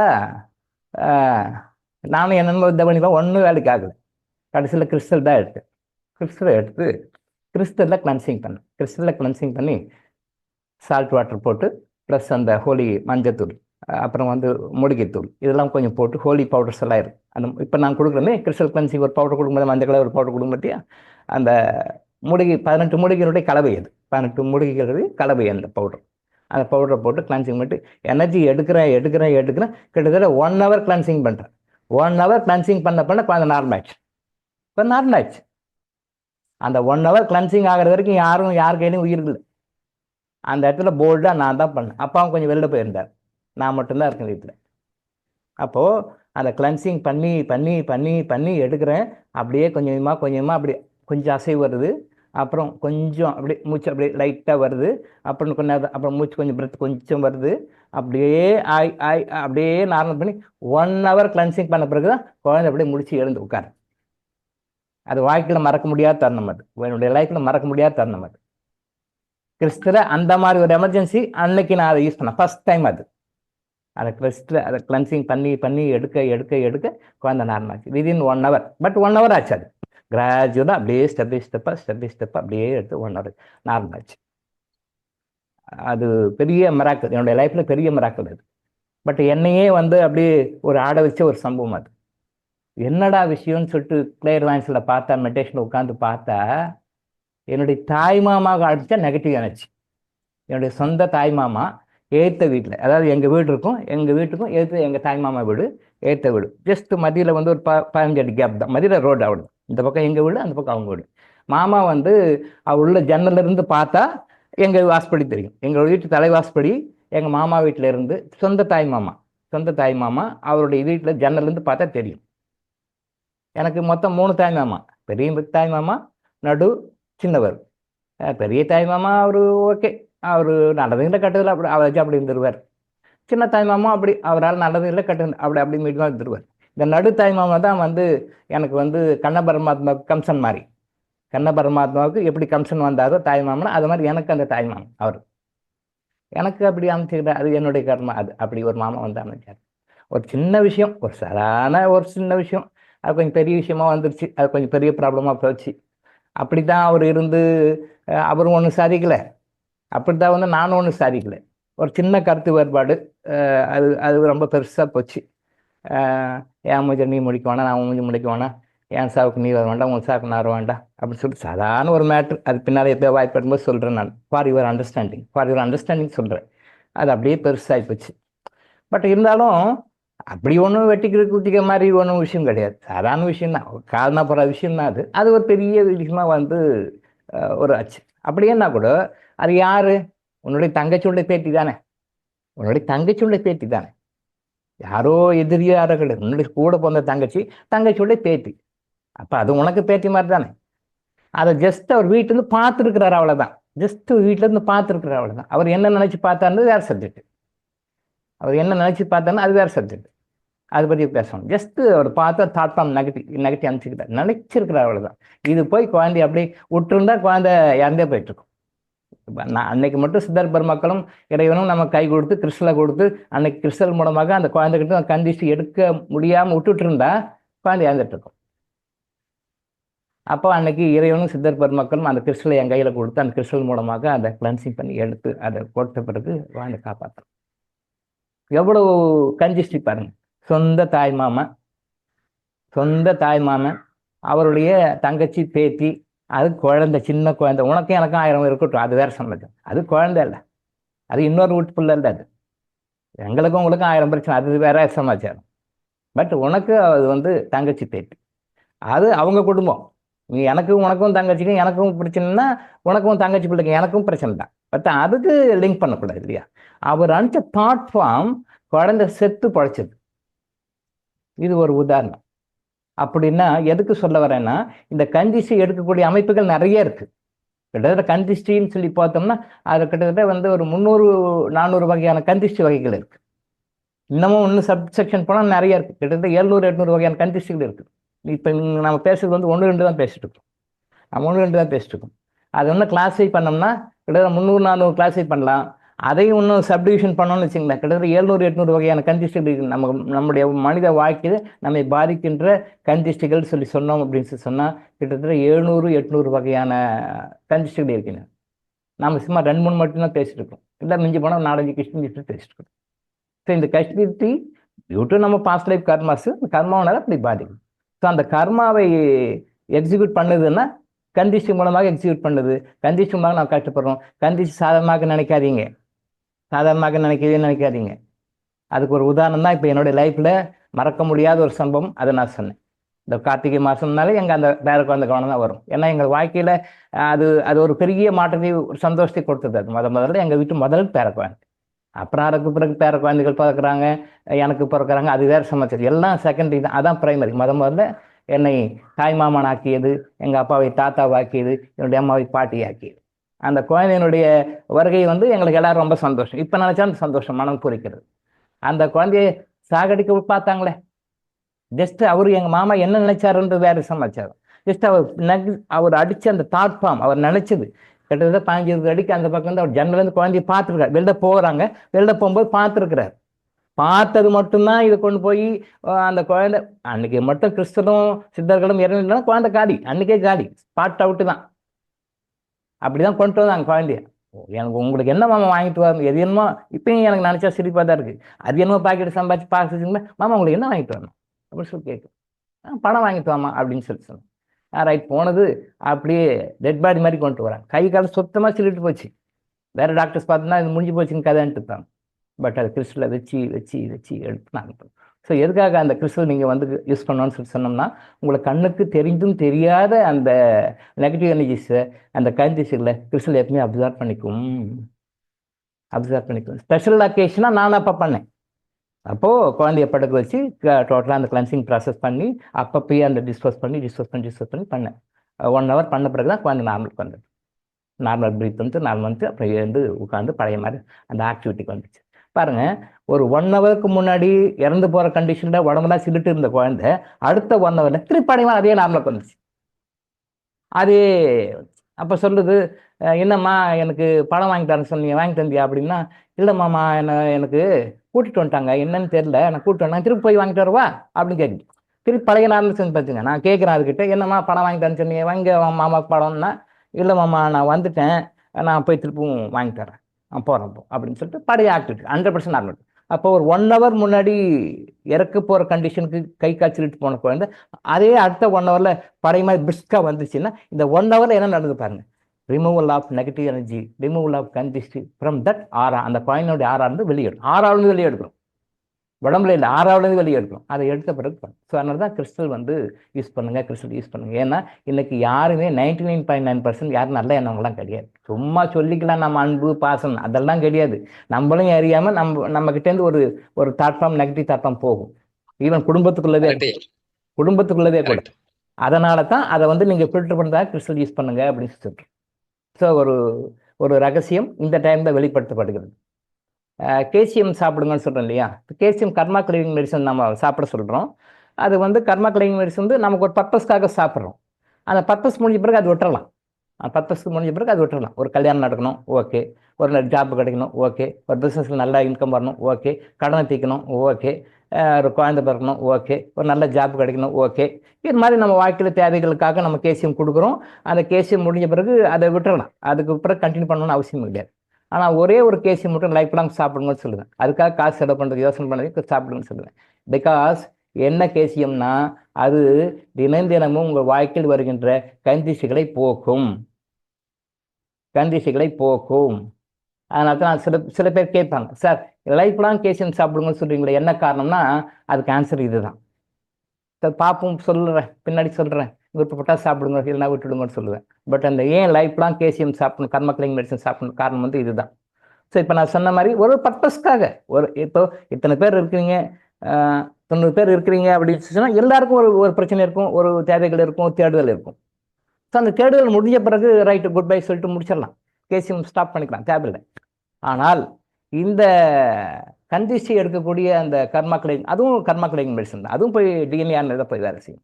அந்த கேசியம் மட்டும் லைஃப் லாங் தொடர்ந்து சாப்பிடுங்க. எப்படி லைஃப்பில் நம்ம வந்து டெய்லி சாப்பிட்றோம், டெய்லி ஏதாவது குடிக்கிறோம், டெய்லி சாப்பிட்றோம், பால் குடிக்கிறோம், டீ குடிக்கிறோம், ஜூஸ் குடிக்கிறோம், அதை டெய்லி சாப்பிட்றோம், 3 வேளையும் சாப்பிட்றோம், நம்ம உயிரோடு வாழ்கின்ற வாழ்நாள் வரைக்கும் சாப்பிட்றோம். அதே மாதிரி கேசியம் மட்டும் கரெக்டாக ரெகுலராக சாப்பிடுங்க. அட்லீஸ்ட் இந்த கேசியமாவது வாங்கி சாப்பிடுங்கன்னு சொல்லி காரணம் வந்து அதுதான். ஏன்னா எந்த டைமில் யாருக்கு எப்போ எப்படி கந்திஷ்டி வரும்னு தெரியாது, எந்த டைமில் யாருக்கு எப்படி கந்திஷ்டி வரும்னு தெரியாது அப்படின்ற ஒரே காரணத்திற்காக அந்த கர்மா கிளீனிங் மெடிசன் மட்டுமாவது சாப்பிடுங்க. கர்மா கிளீனிங் மெடிசன் இப்போ நம்ம கொடுக்குற எல்லாருக்குமே அது இன்பில்ட் பண்ணி தான் கொடுக்குறோம். அது சொல்ல தேவையில்லை, பட் இப்போ சொல்ல வேண்டிய ஒரு கட்டாயம் வந்தனால அந்த லிங்க் பண்ணால் இப்போ நம்ம சொல்கிறோம். யாருக்கு கேசியம் கொடுத்தாலுமே, நம்மக்கிட்ட இருந்து யார்கிட்ட கர்மா கிளீனிங் மெடிசன் யாருக்கு கொடுத்தாலுமே அதில் இந்த கந்திஷ்டியை போக்கக்கூடிய கர்மா கிளீனிங் மெடிசனுடைய எசன்ஸ் கலக்கப்பட்டிருக்கின்றது. புரிஞ்சுக்கோங்க. அது சொல்லக்கூடாது, பட் இன்னைக்கு சொல்ல வேண்டிய ஒரு காரணம் வந்தது, சூழ்நிலை வந்தாலும் சொல்கிறோம். யாருக்கு நம்ம கர்மா கிளீனிங் மெடிசன் சில பேருக்கு 1 கொடுக்குறோம், சில பேருக்கு 2 கொடுக்குறோம், சில பேருக்கு 3 கொடுக்குறோம், 5 வரைக்கும் கொடுக்குறோம். அது அவங்களுடைய கர்மா பொறுத்து, உள்ள என்ன ப்ராப்ளம் இருக்குன்னு பொறுத்து 1, 2, 3, 4, 5லேருந்து மேக்ஸிமம் 5 வரைக்கும் கொடுக்குறோம். அது வெவ்வேறு பொட்டன்ஷியலில் கொடுக்குறோம். பட் ஒரே ஒரு மருந்து கொடுத்தாலும் சரி, 5 கொடுத்தாலும் சரி, ஈவன் ஒரு கேசியம் சாப்பிடுங்கன்னு சொல்லி கொடுத்தாலும் சரி, அதில் இந்த கந்திஷ்டியை போக்கக்கூடிய சித்தர்கள் சொன்ன அந்த 21 மூலிகைகளுடைய எசன்ஸு அந்த கந்திஷ்டி போக்கக்கூடிய விஷயம் கேசியமில் இருக்குது. உங்கள் கேசியம் சொல்லி ஒன்று கொடுத்தா கூட அதில் இந்த 21 மூலிகை இந்த கந்திஷ்டி போக்கக்கூடிய, உங்களுடைய கந்திஷ்டி போக்கக்கூடியன்னா எங்கே, உடம்புல, மனசில், ஆத்மாவில், உங்கள் 6வது, இங்கெல்லாம் எங்கெங்கே கந்திஷ்டி இருக்கோ அத்தனை கந்திஷ்டி நியூட்ரலைஸ் பண்ணக்கூடிய மூலிகைகளை சித்தர்கள் சொல்லியிருக்காங்க. அந்த 21 மூலிகைகளிலிருந்து எடுத்த அந்த எசன்ஸை ஹோமியோபதிக் மெத்தடில் ஈஸியாக சாப்பிட்ற மாதிரி, அது மெத்தட் தான் homeopathic method, not homeopathy medicine. Homeopathy medicine கிடையாது அது. ஹோமியோபதி முறைப்படி உங்களுக்கு அந்த கிளாபியூல்ஸில் சக்கரை உருண்டையில் அந்த எசன்ஸை ஊற வச்சு கொடுக்குறோம். மூலிகை மருந்துகள் தான். அந்த மூலிகை மருந்து சாப்பிடும்போது சில கசப்பாக இருக்கும், சில துவர்ப்பாக இருக்கும். அது வெவ்வேறு ஃபார்மில் சாப்பிட்ணும். அப்படி சாப்பிட்றதுக்கு நடைமுறையில் இன்றைக்கி சாத்தியம் இல்லை, கஷ்டமாக இருக்கும் எல்லாருக்குன்றதுக்காக அந்த எசன்ஸை ஹோமியோபதி மெத்தடில், அது வரும் சக்கரை உருண்டை தான், அந்த சக்கரை உருண்டையில் இந்த எசன்ஸை போட்டு ஊற வச்சு கொடுக்குறோம். அப்போ அந்த எசன்ஸை நீங்கள் அந்த சக்கரை உருண்டை தானே, இது போய் என்ன பண்ணணும்னு நினைக்காதீங்க. இது என்ன சார் சின்னதாக இருக்குது, குட்டியாக இருக்குது, இது போய் என்ன சார் அப்படின்னு நினைக்காதீங்க. அதில் அவ்வளோ விஷயம் இருக்குது. அந்த ஒரு மாத்திரை சாப்பிட்டீங்கன்னா, அந்த ஒரு மாத்திரை சாப்பிட்றீங்க, அது எல்லாருமே சக்கரை உருண்டை தான். இப்போ உங்களுக்கு 5 கர்மா கிளீனிங் மெடிசன் கொடுக்குறோம்னா கூட எல்லாமே சக்கரை உருண்டை தான், எல்லாமே சக்கரை தான். பட் அதில் பூரா போட்டிருக்கும் பார்த்தீங்களா, அந்த மருந்து சொல்யூஷன் பண்ணியிருக்கோம் பார்த்தீங்களா, அது வந்து வெவ்வேறு, வெவ்வேறு பர்பஸ்க்காக வெவ்வேறு போகும். அதில் கந்திஷ்டியை போக்கக்கூடிய, கந்திஷ்டியை உடல், மனம், ஆத்மா, உங்களுடைய 6வது எல்லா செக்மெண்ட்ஸ், எல்லா பிரிவுகள், எங்கெங்க உங்கள் உறுப்புகள்லாம் கந்திஷ்டி இருக்குது. உங்களுக்கு நிறைய பேர் தெரியாது, நம்ம சொல்லுவோம், பின்னாடி சொல்லிட்டோம். உங்களுடைய உறுப்புகளில் கந்திஷ்டி இருக்குது. எந்த உறுப்புகளில் போய் கந்திஷ்டி உட்காருதோ அந்த உறுப்பு உங்களுக்கு பாதிக்கப்படும். பெண்களுடைய ரீப்ரொடக்டிவ் சிஸ்டம், யுட்டரஸ், ஓவரி, எண்டோமெட்ரியம் வால், டியூப்ஸ், யூரினரி ட்ராக்ட், இதெல்லாம் போய் கந்திஷ்டி உட்காரும், உங்களுக்கு தெரியாது. நம்ம சொல்லிக் கொடுப்போம். அங்கே போய் கந்திஷ்டி போய் உட்காரும். எங்கே போய் கந்திஷ்டி உட்காருதோ அந்த உறுப்பு உங்களுக்கு பாதிக்கும். ஏன் சார் அந்த கன்ஜிஸ்ட் போய் அங்கே போய் உட்காருது? அது வேற, அது கர்மா சப்ஜெக்ட், பெரிய சப்ஜெக்ட், பின்னாடி சொல்லுவோம். இப்போ கன்ஃபியூஸ் பண்ணிக்க வேண்டாம். உங்களுக்கு ஏதாவது ஒரு நோய் இருக்கு, ஏதாவது ஒரு பிரச்சனை இருக்கு அப்படின்னு சொல்லி சொன்னா, இப்போ மெயினாக மாதவிளக்கு பற்றி பேசுகிறோம். மாதவிளக்கு சம்மந்தப்பட்ட அந்த இனப்பெருக்க உறுப்புகள் சம்மந்தப்பட்ட உறுப்புகளில் போய் கந்திஷ்டி அங்கே போய் உட்காரும். அங்கே போய் உட்காரும் பொழுது அது வந்து உங்களுக்கு வேற வேற பிரச்சனை பண்ணி நோய்களை உண்டாக்கும். இதுதான் உண்மை. என்னடா டாக்டர் ஏதோ சொல்லிட்டுக்கிறா, ஏதோ இல்லை, இதை யாரும் சொல்றதுக்கு யாரும் ஆள் இல்லை. இதை யாரும் சொல்ல மாட்டாங்க. எந்த hospital, even Siddha Ayurveda hospital கூட சொல்ல மாட்டாங்க. இதெல்லாம் போனீங்கன்னா இந்தாங்க மருந்து, இந்தாங்க லேகி, இந்தாங்க சூர்ணம், இந்தாங்க பஸ்பம், இந்தாங்க செந்தூரம், இதாங்க கஷாயம், சாப்பிடுங்க, அவ்வளோதான். சரியாகும், 90% சரியாகும், அதை பற்றி பிரச்சனை இல்லை. பட் 10% சரியாகுது. நம்ம அந்த கேஸ் தான் எடுக்கிறோம். 90% சரியாயிடும். நான் சித்தா ஆயுர்வேதம் பண்ணிங்கன்னா சேஃபான medicine, no side effects at. தைரியமாக சாப்பிடலாம், கண்ணை மட்டும் சாப்பிடலாம், தப்பே கிடையாது. இதை சாப்பிட்டு சைட் எஃபெக்ட் வந்துச்சுன்னு சொல்லவே முடியாது. சித்தா ஆயுர்வேதம் வந்து இறைவன் கொடுத்தது, ரெண்டுமே இறைவன் கொடுத்தது, மனிதர்கள் கொடுக்கல, இறைவன் கொடுத்தது. சரியாது. அப்போ 10% சரியாகாது. அப்பையும் அங்கே சாப்பிட்டும் சரியாகாது. நம்ம அந்த கேஸை தான் நாம் எடுக்கிறோம். கர்நாடக எதை எடுக்கிறோம்? எங்கெல்லாம் கைவிட்டாங்களோ அதை நாம் எடுக்கிறோம். எங்கெல்லாம் முடியாதுன்றாங்களோ அதை நாம் எடுக்கிறோம். எங்கெல்லாம் இது பாசிபிலிட்டி இல்லைன்னா அதை நாம் எடுக்கிறோம். எங்கெல்லாம் கைவிட்ட கேஸோ, முடியலன்ற கேஸோ, பாசிபிலிட்டி கேஸோ, அதைத்தான் கர்நாடக எடுக்கிறோம். ஸோ மாதவிளக்கு கோளாறுகள் ஏற்படுவதற்கு கந்திஷ்டியும் மிக முக்கியமான காரணங்களாக இருக்கின்றன. இது எந்த ஸ்கேன்லையும் தெரியாது, எந்த சிடி ஸ்கேன்லையும் தெரியாது, எந்த எக்ஸ்ரேலையும் தெரியாது, நீங்கள் என்ன மாதிரி டெஸ்ட், எந்த பிளட் ரிப்போர்ட்லையும் தெரியாது. நீங்கள் என்ன ரிப்போர்ட் எடுத்தாலும் அது இது வராது. ஆனால் இதான் வேலை செய்யும். இதான் ரூட் காஸாக இருக்கும். ஸோ கந்திஷ்டில் அவ்வளோ விஷயம் இருக்குது. ஸோ கந்திஷ்டின்ற சரியான முறை அதை கிறிஸ்டலை வச்சு நம்ம பயன்படுத்தும் பொழுது அதை கரெக்டாக பண்ணலாம். அப்போது நமக்கு லைஃப் லாங் கிறிஸ்டல் தேவைப்படுதுன்னு நீங்கள் உணர்ந்துக்க முடியும்னு நான் நினைக்கிறேன். அதே மாதிரி லைஃப் லாங் கேசியம், இந்த கந்திஷ்டி போக்குவரத்துக்கான கேசியம் நம்ம லைஃப் லாங் சாப்பிடணும். எனக்கு இந்த பிரச்சனை சால்வ் ஆயிடுச்சு சார், ஓகே சார் அப்படின்னு விட்டுற முடியாது. இதுக்குண்டான கர்மா கிளியரிங் மெடிசனில் திஷ்டி போக்குவரத்துக்கு உண்டான அந்த 21 மூலிகைகளை வந்து நம்ம அதை கிளாபிள்ஸ் ஃபார்மில் ஹோமியோபதிக் மெத்தடில் தயார் பண்ணி கொடுக்கணும். ஏன்னா அது கசப்பு தோற்பாக இருக்கும், உங்களால் சாப்பிட முடியாது. ஒரு நாள் சாப்பிடணும், என்ன சாப்பிடணும். ஸோ அதை இனிப்பாக மாற்றி அதே எஃபெக்ட் வரணும். பட் உங்களுக்கு சாப்பிட்ற ஈஸியாக இருக்கணும். எங்கே வேணால் கொண்டு போய் சாப்பிட்ற மாதிரி இருக்கும். அந்த மெத்தடில் உங்களுக்கு மாற்றிக்கணும். அந்த கர்மா கிளியரிங் மெடிசன் நம்ம எல்லாருக்கும் கொடுக்குறோம். இப்போ யாருக்கு கொடுக்குறதுலையும் அந்த காம்பினேஷன் கடன் தான் கொடுத்துரும். எல்லாருக்குமே ஆட்டோமேட்டிக் கந்திஷ்டி போயிடும். நீங்கள் நல்லா சென்சிட்டிவாக நோட் பண்ணிங்கன்னா கர்மா கிளியரிங் மெடிசன்ஸ் கொடுக்கும்போது அதை சாப்பிட்ட பிறகு இந்த கந்திஷ்டி விலகிறத நல்லா சென்சிட்டிவாக பார்த்தீங்கன்னா உணர முடியும். அந்த கந்திஷ்டினால் உள்ள கோளாறுகள் ஆட்டோமேட்டிக்காக மறையும். அந்த கந்திஷ்டினால் உங்களுக்கு ஏற்பட்ட பிரச்சனைகள் சால்வ் ஆகும். கந்திஷ்டினால் உங்கள்கிட்ட நடந்துக்கிட்டவங்களாம் மாறுவாங்க. அது நிறைய விஷயங்கள் இருக்குது. அதை பற்றி பேசினாலே பேசலாம், ஒரு வருஷத்துக்கு பேசலாம். இதை பற்றி கந்திஷ்டி மட்டும் பேசினாலே ஒரு நாளைக்கு 1 மணி நேரம் 1.5 மணி நேரம் எடுத்துக்கிட்டா 1 இயருக்கு தெரியாமல் பேசலாம். அவ்வளோ சப்ஜெக்ட் குடும்பத்திலையும் கூட. ஒரு எக்ஸாம்பிள் சொல்லி அடுத்த சப்ஜெக்ட் போயிடுவோம். ஒரு குடும்பத்தில் அம்மா இருக்காங்க. அம்மாவுக்கு வந்து 2-3 பிள்ளைகள் இருக்கிறாங்க. அந்த 2-3 பிள்ளைகள் இருக்கிறாங்க அப்படின்னும்போது ஒரு பிள்ளை நல்லா வசதியாக இருக்குது, இன்னொரு பிள்ளை மீடியமாக இருக்குது, இன்னொரு பிள்ளை ஆவரேஜாக இருக்குது. அப்போது அந்த நல்ல வசதியாக இருக்கிற பிள்ளை என்ன பண்ணுது, அடிக்கடி நான் டூர் போகிறேன், ஊட்டி போகிறேன், கொடைக்கானல் போகிறேன் அப்படின்னு சொல்லி அடிக்கடி போகுது. அதே இன்னொரு பிள்ளை வந்து சாதாரணமாக இருக்குது, அது மாதிரி டூருக்கெல்லாம் போக முடியாது, நல்லா என்ஜாய் பண்ண முடியாது, வரவுக்கும் செலவுக்கும் சரியாக இருக்குது. அப்போது அந்த தாய் நினைக்கிறாங்க, பெரிய பையன் வந்து மகன் வந்து அம்மா நான் இந்த வருஷம் கவர்மெண்ட்டில் வேலை செய்கிறாரு, நான் வந்து டூர் போகிறேன், கவர்மெண்ட் ஒரு ஃபெசிலிட்டி கொடுப்பாங்க இல்லையா, அதை நான் வச்சு டூர் போகிறேம்மா அப்படின்னு சொல்லி சொல்கிறாரு. அம்மானா சரிப்பா போயிட்டு வாப்பா அப்படின்னு சொல்கிறான். ரைட்டு போயிட்டு வாப்பா. ஆனால் மனசுக்குள்ளே என்ன நினைக்கிறாங்க பாருங்கள், அம்மா நெகட்டிவாக நினைக்க நல்லா நோட் பண்ணணும், இந்த இன்சிடென்ட்டை கரெக்டாக நோட் பண்ணணும். அம்மா வந்து மனசில் என்ன நினைக்கிறாங்க, போயிட்டு வரட்டும், ரைட் போயிட்டு வாங்கன்னுறாங்க. அதே நேரத்தில் மனசில் என்ன நினைக்கிறாங்க பாருங்க, நெகட்டிவாக கொடுக்கல, சீரியல் மாதிரி சாப்பாடுலாம் விடல, சீரியல் தாய் மாதிரி சாப்பாடுலாம் விடல. பாரு அண்ணங்காரன் போகிறான், தம்பிக்காரன் வசதி கம்மியாக இருக்கிறான், அவனால் அதுக்கெல்லாம் போயிட்டு அவனுக்கு வரவும் செலவும் சரியாக இருக்குது. சரி தம்பி வீட்டில் தான் அவங்க பசங்களை கூப்பிட்டு போகலாமில்ல, அவங்களே கூப்பிட்டு போகலாமில்ல, சொந்த தம்பி தானே. இது பாரு தெரியாமல் போகிறான், நம்ம சொன்னால் கேட்க மாட்டான், சொன்னால் மருமகளும் கேட்காது அப்படின்னு மனசுக்குள்ள தான் நினைக்கிறாங்க. நல்லா நோட் பண்ணிக்க, இது மனசுக்குள்ள தான் நினைக்கிறாங்க, வெளியே சொல்லலை. ஒரு தாயினுடைய இடத்துல இருந்து இவன் நல்லா இருக்கான், வசதியாக இருக்கான், கவர்மெண்ட்டில் அந்த ஃபெசிலிட்டிஸ் கொடுக்குறாங்க, சரி போகிறான், சரி கூட இவங்களை தான் கூப்பிட்டு போகலாமே, இப்போ அவன் தம்பி தானே, கூட போனவன் தானே, அவன் ஏதோ வசதி கம்மியாக இருக்கிறான், ஏதோ வரவும் செலவும் சரியாக இருக்குது, பாவம் அவனை தான் ஒரு குழந்தைங்க இருக்குது, சரி வாங்க நாங்களும் கூப்பிட்டு போகலாம், போயிட்டு வரலாம் சொல்லி கூப்பிட்டு போயிடலாம், பார்த்தியா நல்லா வசதி தானே இருக்குது, கூப்பிட்டு போகலாமேன்னு மனசில் தான் நினைக்கிறாங்க. மகன்கிட்ட சொல்லலை. சொன்னால் மகன் எப்படி எடுத்துக்குவானோ, மருமக தப்பான்னு நினைக்கிறேன். இந்த இன்சிடென்ட்டு அவங்க டூர் போகிறதுக்கெல்லாம் ப்ரோக்ராம் பண்ணுறாங்க. நான் கரெக்டாக போகிறாங்க. கரெக்டாக டூர் போகிறதுக்கு கரெக்டாக பிளான் பண்ணி போகிறதுக்கு 2 நாள் முன்னாடி சிவியராக அவங்களுக்கு ப்ளீடிங் ஆகிட்டு, 2 நாளைக்கு முன்னாடி சிவியராக ப்ளீடிங் ஆகிட்டு, ஓவர் ப்ளீடிங், கண்ட்ரோலே பண்ண முடியல. ஸோ அந்த டூரை வந்து கட் பண்ணிடுறாங்க.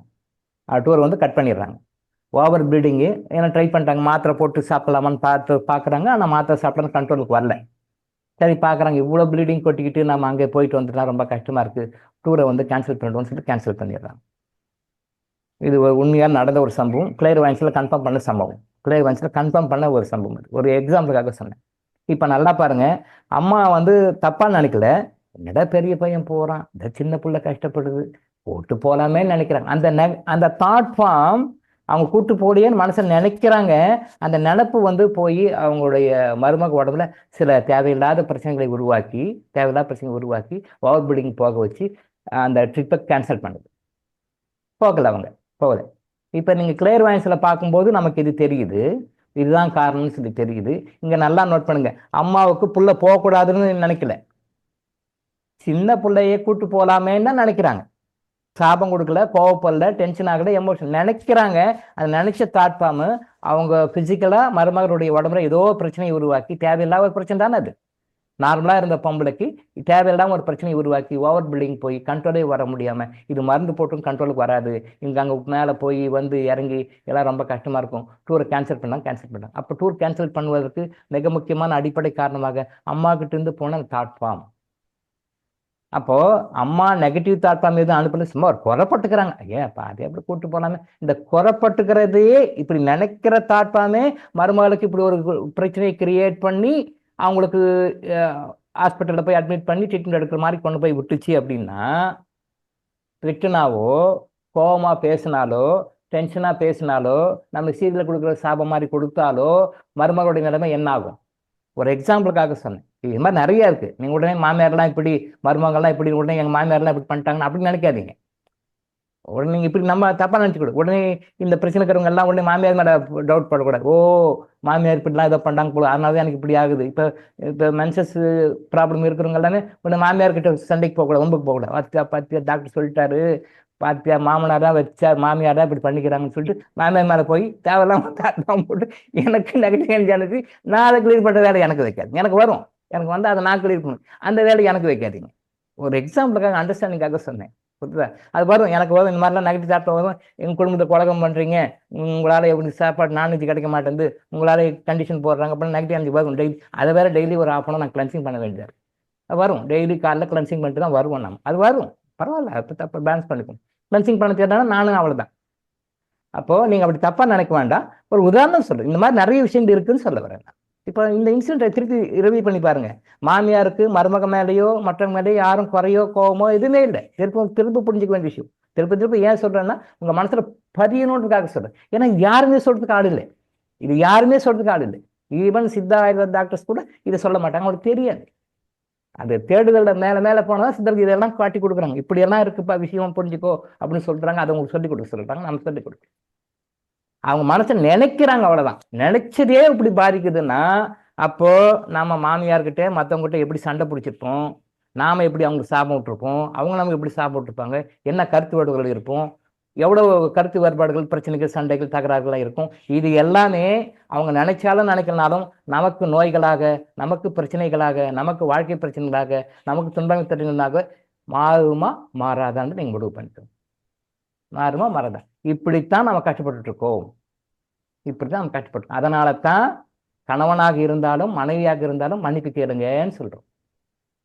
அப்பாவாக இருந்தாலும் பிள்ளைகளாக இருந்தாலும் மன்னிப்பு கேளுங்கன்னு சொல்கிறோம். எவ்வளோ நெருங்கிய உறவுகளுக்கு கிட்டத்தட்ட 33 மன்னிப்பு அறிக்கை போட்டிருக்கோம். இன்னும் ஒரு 3 வெயிட்டிங்கில் இருக்குது, 36. இன்னும் 3 சேர்த்தணும், 36.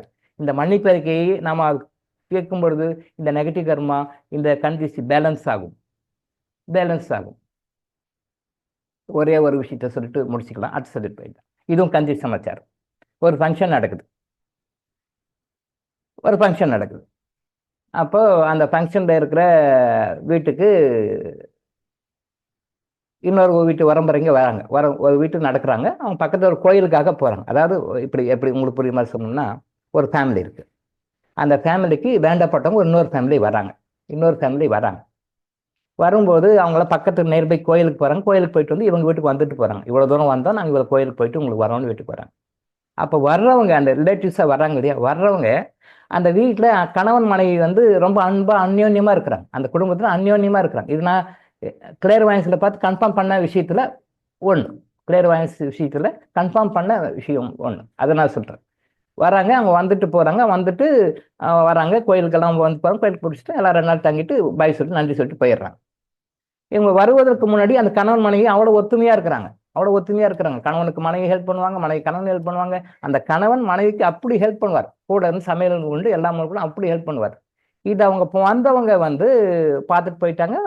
அதுக்கு பிறகு இவங்க வந்து போன பிறகு அவங்க குடும்பத்தில் நிறைய பிரச்சனைகள். ஹஸ்பண்ட் வந்து என்டையர்லி டிஃப்ரெண்ட்டாக மாறிட்டார். மனைவி மேலே வல்லு விழுறாரு, எரிஞ்சு விழுறாரு, சரியாக செஞ்சாலும் தப்புன்றாரு, அவர் மேலே குறை கண்டுபிடிக்கிறாரு, குற்றம் சொல்கிறாரு, நான் அவனுக்கு ஹெல்ப் பண்ண மாட்டேன், நான் செய்ய மாட்டேன், உன் கடமை நீ தான் செய்யணும் அப்படின்னு சொல்லி ஒதுங்குறாரு. நிறைய அப்படியே மாறி போச்சு. நம்ம அகராதியில் இல்லாத வார்த்தைன்னு சொன்னோம்னா உல்டாவாக மாறிட்டார். அப்படியே உல்டான்ற வார்த்தையெல்லாம் கிடையாது, நாம் பேசிக்கணும். இப்போ கொண்டு வந்துட்டோம். உல்டாவாக அப்படியே மாறிட்டார். அன்பான கணவர் அப்படியே ஆப்போசிட்டாக மாறிட்டார். என்ன விஷயம்னு அவங்களுக்கு ஒன்றும் புரியல. ஒரு தடவை அவங்க வந்து கவுன்சிலிங்காக வராங்க. சார் இந்த மாதிரி இருந்தார் சார், இவ்வளோ அன்பாக பாசமாக இருந்தார், எனக்கு தாங்குவார், ஆனால் இப்போ அப்படி மாறிட்டார் சார், என்ன விஷயம்னு சொல்லி பார்த்தா கிளேர்வாயன்ஸில் வருது. அவங்க ரிலேட்டிவ் ஃபேமிலி அவங்க வீட்டுக்கு வந்தவங்க வந்து அந்த டைமில் அந்த மனைவிக்கு கணவன் எப்படியெல்லாம் ஹெல்ப் பண்ணான்னு பார்த்துருக்குறாங்க. ஜஸ்ட் பார்த்தியா எப்படியெல்லாம் ஹெல்ப் பண்ணார் பொண்டாட்டி அப்படின்னு நினைச்சாங்க. அவ்வளோதான், வேற ஒன்றும் இல்லை. நல்லா பாருங்க, அவங்க சாப்பாடுலாம் எதுவும் கொடுக்கல, சண்டை பிடிக்கல, பண்ணல. பாத்தியா எப்படி ஹெல்ப் பண்றாரு, பாத்தியா பொண்டாட்டி தங்கத்துல தாங்குறாரு, தாம்பாளத்தை தாங்குறாரு, இப்படி ஹெல்ப் பண்றாரு பாத்தியா. இந்த மாதிரி புருஷன் கிடைக்க இந்த பொம்பளை கொடுத்து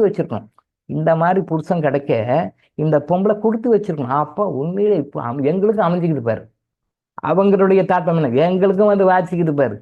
எங்களுக்குன்னு புருஷன் இதுவார் அவங்க நினைக்க, எங்களுக்கும் புருஷன் வந்து வாசிக்கிட்டு பாரு. எதுக்கு நமக்கு தலையெழுத்து என்னவோ நம்ம என்னவோ. இந்த பாரு, குடும்பம்னா இப்படி இருக்கணும், எப்படி அந்யோன்யமாக எப்படி வாழ்றாங்க பாரு. அப்படி அவங்க நினைச்ச தாட்ஃபார்ம் மட்டும்தான்.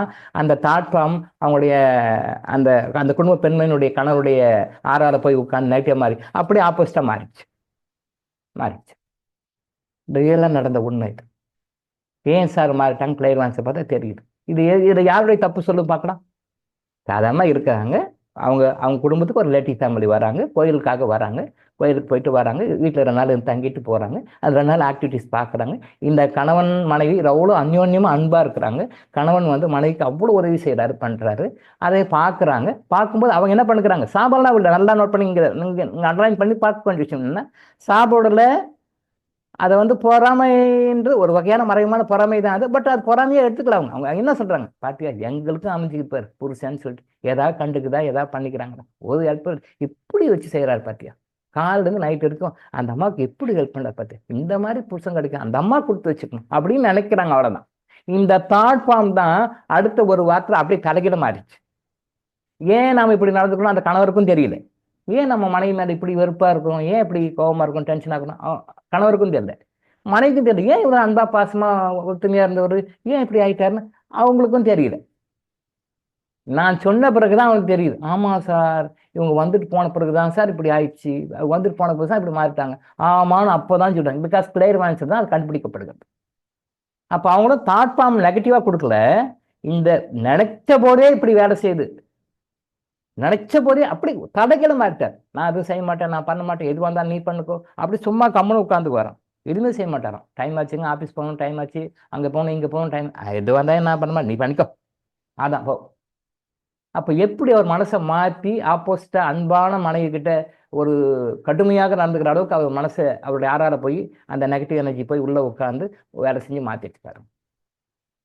அப்புறம் அவங்களுக்கு வந்து அந்த கிறிஸ்துவர் கொடுத்து கர்மா கிளினிக் மெடிசன் கொடுத்து இப்படிலாம் ரெக்வஸ்ட் பண்ணி ரெஜிஸ்டர் பண்ணுங்கம்மா அப்படின்னு சொன்ன பிறகு கிட்டத்தட்ட அப்படியே நார்மல் பண்ணி கிட்டத்தட்ட ஒரு 3 மாதம் ஆச்சு நார்மலுக்கு வர்றதுக்கு. பழைய மாதிரி வந்துட்டார். பழைய மாதிரி அந்த அன்பா பாசமாக கவனிச்சிக்க மாதிரி வந்துட்டார். பட் இட் டேக்ஸ் 3 times, அதாவது 3 மாதம் அது எடுத்துச்சு. அந்த கர்மா கிளினிக் மெடிசன் கரெக்டாக அவங்களுக்கு கொடுத்து அப்புறம் வந்து கிறிஸ்டலையும் கிளன்சிங் பண்ண சொல்லி கொடுத்து 3 மாதம் கழிச்சு அப்புறம் ஒரு நார்மல் பழைய மாதிரி இப்போ நல்லா பழைய மாதிரி அன்பா பாசமாக இருக்கிறார் சார் அப்படின்னு சொன்னாங்க. அப்போ கிட்டத்தட்ட ஒரு 1 மாதம் 2 மாதம் அவங்க கஷ்டப்பட்டாங்க. அப்போது இவங்க நினச்ச தாட்பம் எப்படி மாற்றுது பார்த்தீங்களா? ஒருத்தருடைய குடும்ப வாழ்க்கையை எப்படி மாற்றுது பார்த்தீங்களா? எப்படி மாற்று பார்த்தீங்களா? அப்படி தலைகளை மாறி எவ்வளோ அன்போ அப்படி ஆப்போசிட்டாக மாட்டாங்க. ஜஸ்ட் இப்போ திருப்பி சொல்கிறேன், இவங்க சாதாரண நினைச்சதே இப்படி இருக்கே, அப்போ நம்ம எவ்வளோ எதிரிங்களை வச்சுருக்கிறோம். மறைமுக எதிரிகள் நம்மகிட்ட இருக்காங்க, நேர்முக எதிரிகள் எப்படி இருக்காங்க, எத்தனை பேர்கிட்ட முறைச்சிட்டு இருக்கிறோம், எத்தனை பேர்கிட்ட மரப்பான்சில் இருக்கிறோம், எத்தனை பேர் நாம திட்டிக்கிறோம், எத்தனை பேர் அவங்க திட்டிருப்பாங்க, எத்தனை பேருக்கு சண்டை தகராறு, என் மூஞ்ச நீ முடிக்க மாட்டேன், உன் மூஞ்ச நான் முடிக்க மாட்டேன், என் சாவுக்கு நீ வராத, உன் சாவுக்கு நான் வரமாட்டேன், உன்னை பார்த்தா நான் பேச மாட்டேன், என்னை பார்த்தா நீ பேச மாட்டேன், டோன்ட் கேர் அப்படின்லாம் நினைக்கிறோம் இல்லையா? அந்த வாழ்க்கையில் எல்லார் வாழ்க்கையிலும் அது இருக்கும் இல்லையா? அப்போது அதனுடைய நெகட்டிவ் தாட் ஃபார்ம்ஸ் எல்லாம் நம்முடைய வாழ்க்கையில் நமக்கு சந்தோஷத்தை தருமா துக்கங்களை தருமான்னு நீங்கள் டிசைட் பண்ணி. அப்போ துன்பங்களுக்கு என்ன காரணம்? இந்த மாதிரி கந்திஷ்டிகள் காரணம், தாட் ஃபார்ம் கூட காரணம். பட் இதுக்கு எல்லாமே அடிப்படை காரணம் கர்மா தான். அந்த கர்மா இருக்கிறனால நமக்கு இது மாதிரிலாம் நடக்குது. கர்மா இருக்கிறனால நமக்கு இது மாதிரிலாம் நடக்குதுன்னு சொல்ல வரேன். இந்த கர்மா இருக்கிறனால தான் இதெல்லாம் நடக்குது. அப்போ கர்மாவை சரி பண்ணிட்டோம்னா இதெல்லாம் சரியாயிடும், கந்திஷ்டி வராது. வந்த பிறகு கந்திஷ்டி பார்க்குறது இதெல்லாம் டெக்னிக்கெல்லாம் பண்ணுறோம், அது வேறு சமாச்சாரம். பட் நாம சொல்லிக் கொடுக்குற டெக்னிக் இதையும் பார்க்க தெரிஞ்சுக்கணும், இதையும் நம்ம லைஃப்பில் ஃபாலோ பண்ணணும். அதே சமயத்தில் கர்மா நம்மளுடைய கரெக்டாக பாசிட்டிவான கர்மா நம்ம வச்சுக்கிட்டோம்னா இந்த கந்திஷ்டி நம்மகிட்ட ஒர்க் அவுட் ஆகாது. அவங்க என்னதான் திஷ்டி சாபமாக விட்டாலும் கூட நம்மளை ஒன்றும் பண்ணாது. அவங்க என்னதான் நம்ம டிவி சீரியலில் வர மாதிரி மண்ணை வாரி வாரி சாபம் விட்டாலும் கூட, வாரி சாபம் விட்டா டிவி சீரியல் தான் அதெல்லாம் நடக்கும். அது மாதிரி வாரம் விட்டால் கூட நம்மளை ஒன்றும் பண்ணாது, கேஷுவலாக இருக்கலாம். பிகாஸ் அந்த அளவுக்கு நாம் ப்ரொடெக்ஷன் பண்ணி பண்ணிக்கிட்டால் நம்ம வில் பி ஆல்வேஸ் ஹாப்பி. அப்போ இதை என்ன சொல்ல வரோம்னா, வாழ்க்கையில் எல்லா துன்பங்களுக்கும் காரணம் இந்த மாதிரி எண்ணங்களும் கூட, பெண்களின் மாதவிடாய் கோளாறுகளுக்கும் கூட இந்த மாதிரியான எண்ணங்கள் காரணங்களாக இருக்கின்றன. இதை நீங்கள் எந்த எக்யூப்மெண்ட்ஸையும் ஸ்கேன் பண்ணி கண்டுபிடிக்க முடியாது, எந்த லேப் டெஸ்ட்லையும் கண்டுபிடிக்க முடியாது. அதுதான் ஒரு உதாரணம் சொன்னேன். மாமியார் இப்படி மனசை நினச்சது ஒரு பெண்ணுக்கு எப்படி அந்த மெட்ரேஜியான்னு சொல்லுகின்ற மாதவிலக்கு கோளாறு அதிகப்படுத்தி உதிரப்பெருக்க ரொம்ப ஜாஸ்தி பண்ணி கண்ட்ரோலே பண்ண முடியாமல் பண்ணி சர்ஜரி பண்ணணும்னு சொல்லியிருக்காங்க டாக்டர்ஸ். ப்ளீடிங் ரொம்ப ஓவரப்பதும் சர்ஜரி தாங்க பண்ணணும் அப்படின்னு சொல்லியிருக்காங்க. அப்புறம் அது சர்ஜரி பண்ண வேண்டிய அளவுக்கு கொஞ்சம் விட்டுருச்சு பாருங்க. சாதாரண தாட்பம் இதுவே அப்படி விட்டுது அப்படின்னு சொல்லி சொன்னால் நம்ம எந்த அளவுக்கு நம்ம மற்றவங்ககிட்ட கோபம், ஆத்திரம், பொறாமை, பொச்சரிப்பு, கோபம், எரிச்சல், டென்ஷன், நல்ல நெகட்டிவெல்லாம் நம்ம வாங்கி வச்சுக்கிறோம். இது எல்லாமே நமக்கு செயல்படுகின்றன. இதுதான் நமக்கு கெட்ட கர்மாவை இருந்து கந்திஷ்டி வழியாக நமக்கு செயல்படுறது. ஸோ கந்திஷ்டியை பேலன்ஸ் பண்ணுறதுக்கும் நமக்கு தெரியணும், ப்ளஸ் கெட்ட கர்மா நியூட்ரஸ் பண்ணுறதுக்கும் தெரியணும், ப்ளஸ் குட் கர்மா சேர்த்துக்கும் தெரியணும். பெண்களின் மாதவிலக்கு கோளாறுகளுக்கும் கூட இவைகள் காரணமாக இருக்கின்றன என்பதை புரிந்து கொள்ளுங்கள். சரியா? ஓகே ஐயா, மன்னிக்கணும், குழந்தைவேல் பேசுறீங்க. சொல்லுங்க. இது ரிலேட்டடா ஒரே ஒரு கேள்விங்க. இப்ப நம்ம ஊர்ல அதாவது அவங்கவுங்க சொந்த ஊர்ல இருக்கும்போது இந்த மாதிரி நிறைய கந்திஷ்டி பிரச்சனை வருது. ஒருத்தர் டெவலப்மெண்ட் ஆகுறாங்க அப்படின்னா சுத்தி இருக்கிற உறவுகளும் சரி இந்த மாதிரி பிரச்சனைகள் வருது. இப்ப நம்ம வெளியூர் போயிட்டோம் அப்படின்னா நம்மள யாரும் கண்டுக்கிறதுக்கு ஆள் இல்லைங்க. அவங்கவுங்க வேலையை பார்ப்பாங்க. ஆனா நம்ம முன்னாடி பேசும்போது பாத்தீங்கன்னா நம்ம வெளியூர் வெளிநாடு போறது ஒரு கெட்ட கர்மானாலதான் போறோம்ன்றீங்க. ஊர்ல இருந்தாலும் இத்தனை பிரச்சனை இருக்குது, வெளியில போனாலும் கெட்ட கர்மா. இது எப்படிங்க புரிஞ்சுக்கிறது? விடாது கர்மா எங்க போனாலும் விடாது சார். அதாவது நீங்க நல்ல கேள்வி, அருமையான கேள்வி கேட்டிருக்கீங்க. அதாவது நாம கந்திஷ்டி அப்படின்றது இங்கேதான் இருக்கு, வெளியில இல்லை அப்படின்னு நம்ம நினைக்கிறோம். பட் வெளியிலையும் கர்மா இருக்கு. அந்த தாட் ஃபார்ம் உலகத்துல எந்த இடத்துல எங்க இருக்கணும் போய் ரீச் பண்ணும். நினைச்சாலே போதும். ஸோ இப்போ நீங்க கேட்டனால ஒரு எக்ஸாம்பிள் நான் சொல்றேன். நீங்க சொல்ற மாதிரியே நான் எக்ஸாம்பிள் சொல்றேன். ஒரு ஃபேமிலி, அந்த ஃபேமிலியில பையனை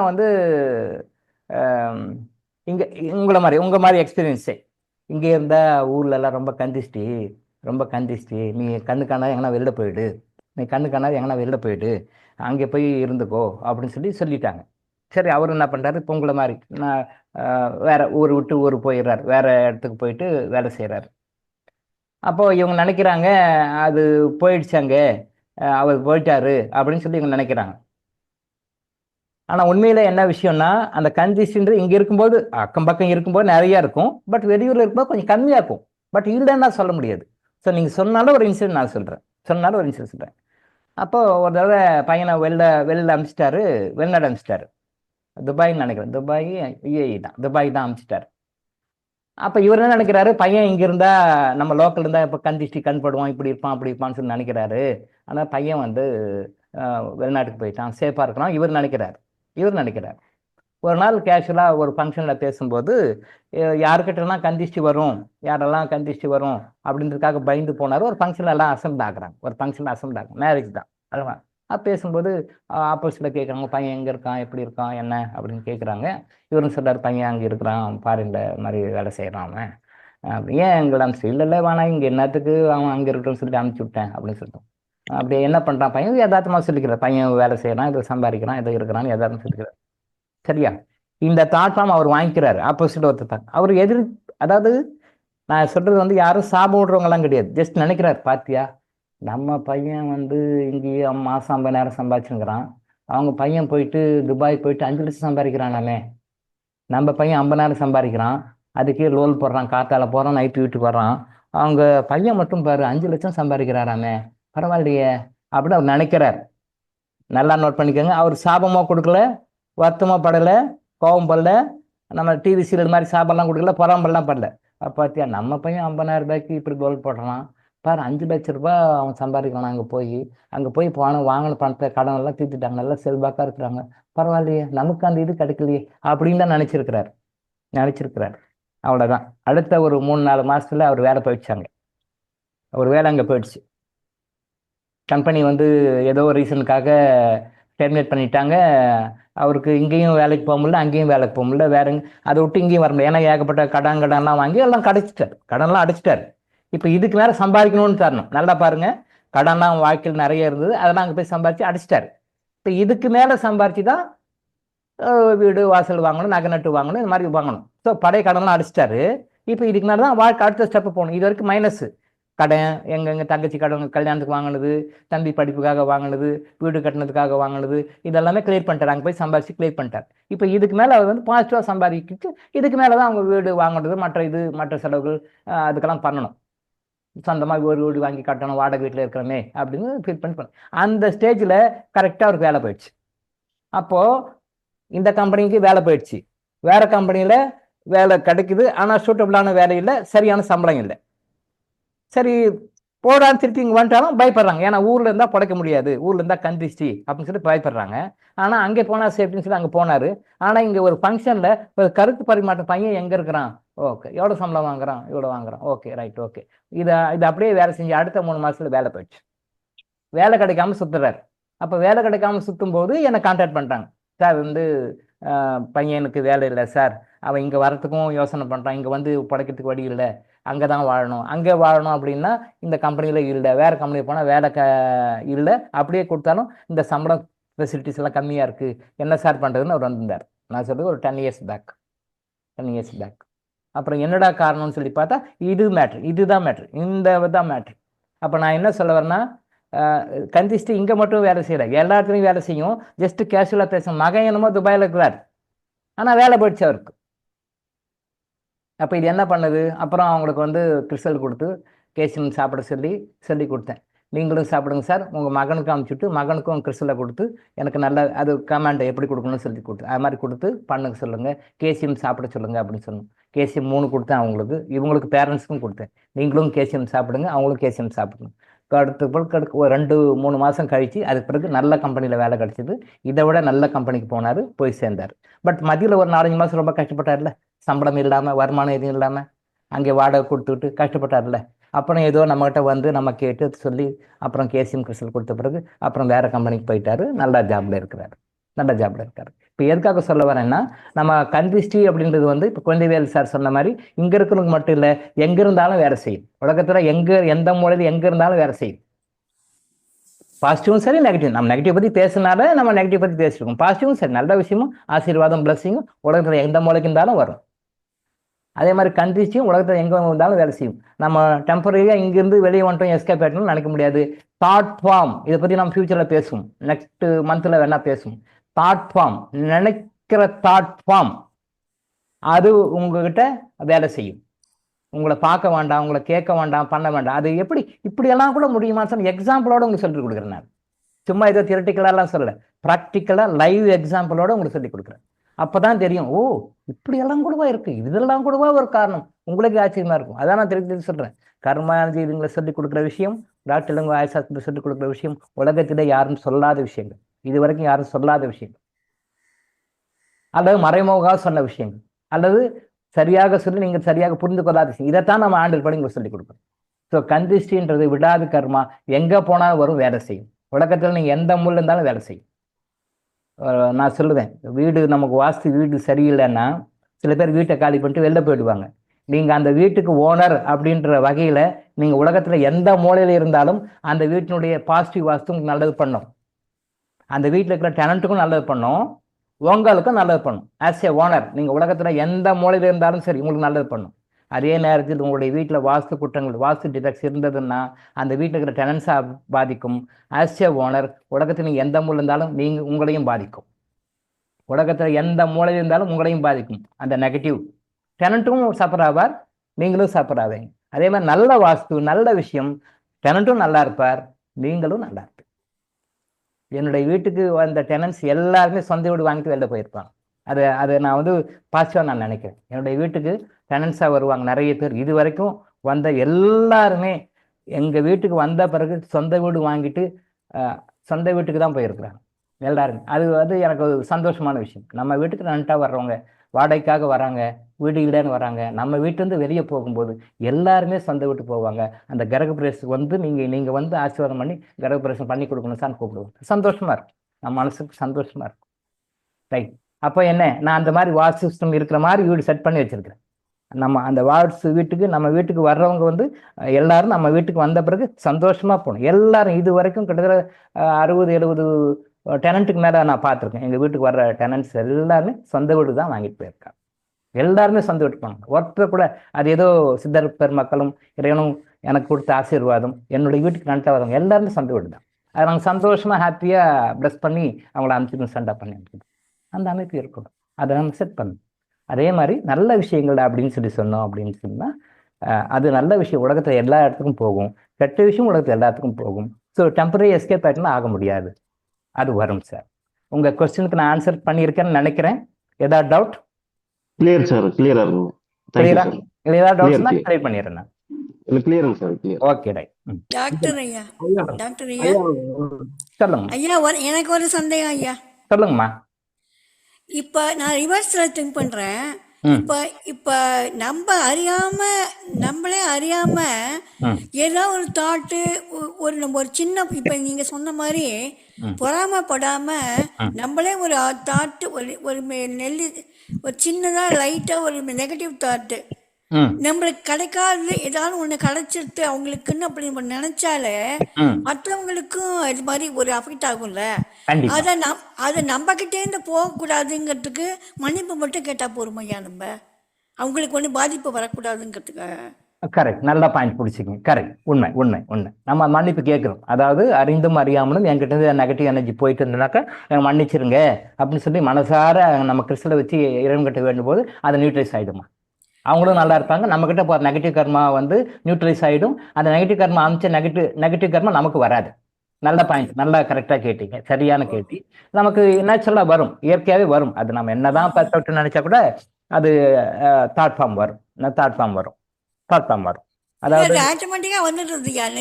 உண்மை உண்மை உண்மை உண்மை உண்மை நமக்கு சொல்லும் போது டக்குன்னு அந்த இது தாட் வந்துடுது. உண்மை உண்மை உண்மை உண்மை. Absolutely correct, you are absolutely correct, 100% correct. அப்போதான் நம்ம அதுக்கு என்ன கேட்குறோம், நம்ம அந்த மாதிரி உணர்வுகள் வரும்பொழுது நம்மளே அறியாமல் ஏன் அந்த மன்னிப்பு கேட்கணும் அப்படின்னு சொல்லி சொன்னோம்னா, டெய்லி நைட்டில் படுக்கும்போது கம்பல்சரியாக மன்னிப்பு கேட்கணும்னு சொல்கிறோம். அந்த புரோட்டோக்கால் வரும், நம்ம சொல்லிக் கொடுக்குறோம்.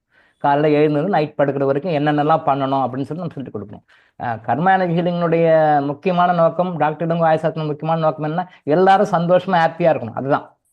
எல்லாரும் வந்து நல்ல ஆரோக்கியத்தோட, உடல் மனம் ஆத்மா முழு ஆரோக்கியத்தோடு இருக்கணும், நிறைந்த செல்வத்தோடு இருக்கணும், நல்ல அன்பான உறவுகளோட வாழணும். இந்த மூணும் வாழ்றது தான் நம்மளுடைய எய்ம், அல்டிமேட் எய்ம். அதான். அதுக்கு என்னென்ன வழிகளுண்டோ அத்தனையும் டாக்டர் இளங்கோ ஆயுசாஸ்திரம் சொல்லிக் கொடுக்குறோம். ஸோ அப்போ நீங்கள் கேட்ட கேள்வி கரெக்டு. நம்மளையும் அறியாமல் தாட் ஃபார்ம் போயிடும். அப்போ நம்ம டெய்லி அந்த நைட்டில் ஸ்பெசிஃபிக்காக உங்களுக்கு தோணுச்சுன்னா அப்படியே உடனே கேட்கலாம். அப்போ தாட் ஃபார்ம் வந்த உடனே கேட்கலாம்.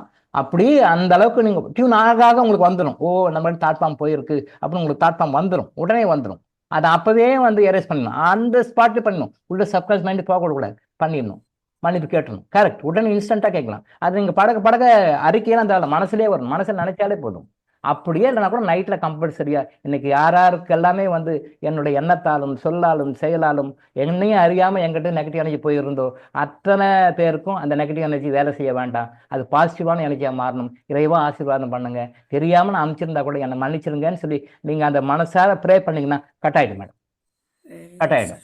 அப்போ நெகட்டிவ் எனர்ஜி போகாது, உங்களுக்கு பாசிட்டிவ் எனர்ஜி வரும். அதை வந்து ஆசீர்வாதமாக மாற்றிக்கொள்கிறீர்கள். நம்ம சொல்லிக் கொடுப்போம்.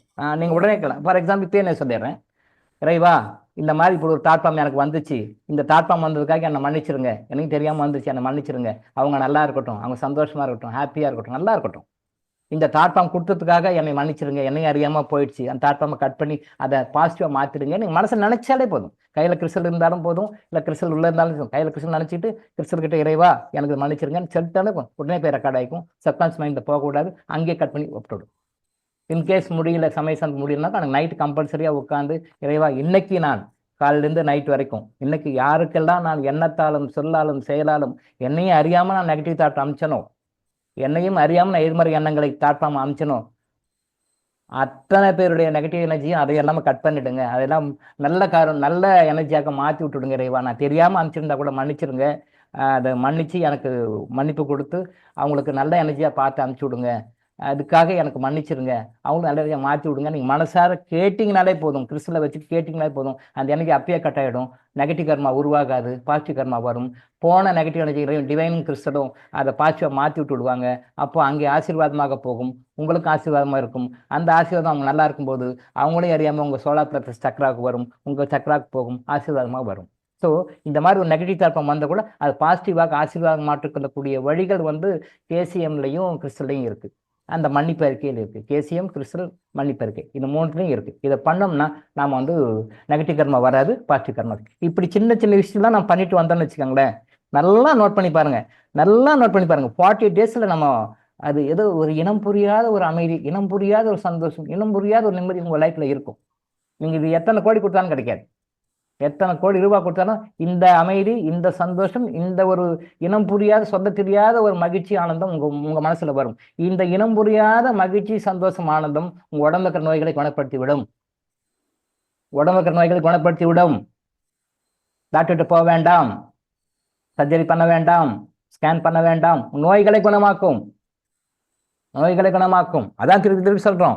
நம்ம மருந்துக்கே போல, மருந்தே இல்லாம இவ்வளவு விஷயம் பேசணும். இதெல்லாம் பண்ணுங்க, நோய் சரியா போயிடும். தெரியாம போய் மருந்து சர்ஜரின்னு போயிட்டு இருக்கிறீங்க, தப்பு, வேண்டாம், இதை பண்ணுங்கன்னு சொல்லிட்டோம். உலகத்திலே டாக்டரும் வாய்ஸாத் மட்டும்தான் இந்த மாதிரி விஷயம் சொல்லி கொடுக்குறோம். வேற எங்கேயுமே சொல்ல மாட்டேன், யாருமே சொல்ல மாட்டேன். மருந்துக்கே போல, நம்ம இன்னும் 1 வாரமா ஓட்டினுக்கிறோம், ஆனா இன்னும் மருந்துக்கே போல. தேவையில்லை, அது கடைசியா வச்சுக்கணும். அதையும் சொல்லுவோம், பட் கடைசியா இதெல்லாம் பண்ணு. இந்த தாக்கம் மாறும், நம்மள மாற உங்களை நோய்கள் சரியாயிடும் விதவுட் எனி எஃபர்ட். சரியாயிடும், உங்க பிரச்சனைகள் சால்வ் ஆகும். உங்ககிட்ட நெகட்டிவா நடந்தவங்க பாசிட்டிவா மாறுவாங்க. உங்க மேல கேஸ் போட்டவன் அவனே இறங்கி வருவான், செட்டில்மெண்ட் பண்ணி முடிச்சுக்கலான்னு வருவான். உங்களை பணம் கொடுத்தாதான் ஆச்சு, முடியாதுன்றவன் சரி கடைசி இருக்கீங்க, மெதுவா கொடுங்க, கொஞ்சமா கொடுங்க, மனம் மாறும். நீங்க அதுக்கு முன்னாடி பஞ்சாயத்து வச்சிருப்பீங்க, பைசா பண்ணிருப்பீங்க, அவங்கள கூப்பிட்டுருப்பீங்க, இவனை கொடுப்பீங்க, எதுவுமே ஆட்டோமேட்டிக்கா மாறி வருவான். இங்க நடக்க அங்க நடக்கும் வேலை. கர்மா கிளவிங் மெடிசனும் கிறிஸ்டலும் மன்னிப்பு கேட்பதும் மன்னிப்பு கொடுப்பதும் அவ்வளோ மிராக்கிள்ஸ் பண்ணணும் லைஃப்ல. அவ்வளோ மிராக்கிள்ஸ் பண்ணிப்பது. ஒரு மிராக்கிளை ஒரு நாளைக்கு எடுத்தாலே 10 வருஷத்துக்கு ஓட்டலாம், 10 இயர்ஸ் 5 வரைக்கும் ஓட்டலாம். அவ்வளோ விஷயத்துல ஓட்டலாம். நம்ம ஒரு நாளைக்கு ஒரு மிராக்களை, நடந்த மிராக்களை பத்தி பேசினாலே அவ்வளவு விஷயம் இருக்கு. டைம் தான் பார்த்தாது. ரொம்ப நன்றிங்க. சரிப்பா.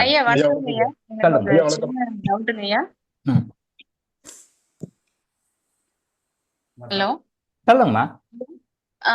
இப்ப வந்து நம்ம தப்பு பண்ணிட்டா மன்னிப்பு கேட்கணும் அப்படிங்கிறது தெரியுது.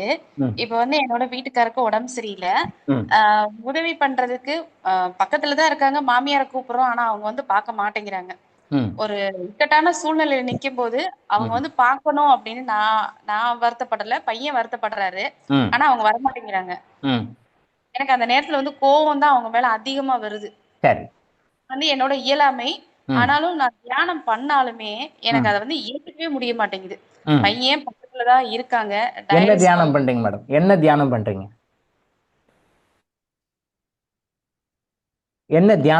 மேடம்? ஹார்ட்ஃபுல்னஸ்ல தியானம். சரி, ஓகே, ரைட், நல்லது, சொல்லுங்க. ரொம்ப டிப்ரெஷன் இல்லாம ம். இருக்கிறதுக்காக பண்ணிட்டு இருக்கேன். சரி, தப்பில்லை. டயட் பண்ணிட்டு இருக்கோம். பசங்களை பார்த்துக்கவும் அவங்க ஹெல்ப் பண்ண மாட்டேங்கிறாங்க. பையனை பார்த்துக்கவும் ஹெல்ப் பண்ண மாட்டேங்கிறாங்க. ஒவ்வொரு இக்கட்டான சூழ்நிலையிலும் நான் ரொம்ப எமர்ஜென்சில போய் இருக்கும்போது பக்கத்திலேயே இருக்காங்க, திருச்சியிலேயே இருக்கிறாங்க. இவங்களுக்கு உடம்பு சரியில்லைன்னு வந்து கூப்பிடுறோம். பையன் என்ன சொல்றாரு, நம்ம அம்மா வந்தா நம்மளுக்கு நல்லா இருக்குமே அப்படின்னு அவர் நினைக்கிறாரு. ஆனா அவங்க வரவே மாட்டேங்கிறாங்க. அது வந்து எனக்கு ஏத்துக்க முடியல. இது தப்புன்னு எனக்கு தெரியுது. நானும் நீங்க சொல்ற மாதிரி நிறைய டைம் நான் மன்னிப்பு கேட்டிருக்கேன். இருந்தாலும் அது என்னோட இயலாமை, அதை என்னால ஏத்துக்கவே முடியல. அதை நான் எப்படி மாத்திக்கிறது அப்படின்னு தெரிஞ்சுக்கணும்னு நினைக்கிறேன். பண்றீங்க, ஆனாலும் உங்களுக்கு அந்த பக்கம் வரல இல்லையா? என்னால ஏத்துக்க முடியல. வீட்டுக்கும் ஹாஸ்பிட்டலுக்கும் 10 ரூபாய் சார்ஜ் தான். நான் பிள்ளையும் பாத்துக்க முடியாம வீட்டுக்காரையும் இவ்வளவு கிரிட்டிக்கலா வச்சுட்டு நான் வந்து சீரியஸா இருக்குங்க அப்படின்னு நான் வந்து கூப்பிடுறேன்.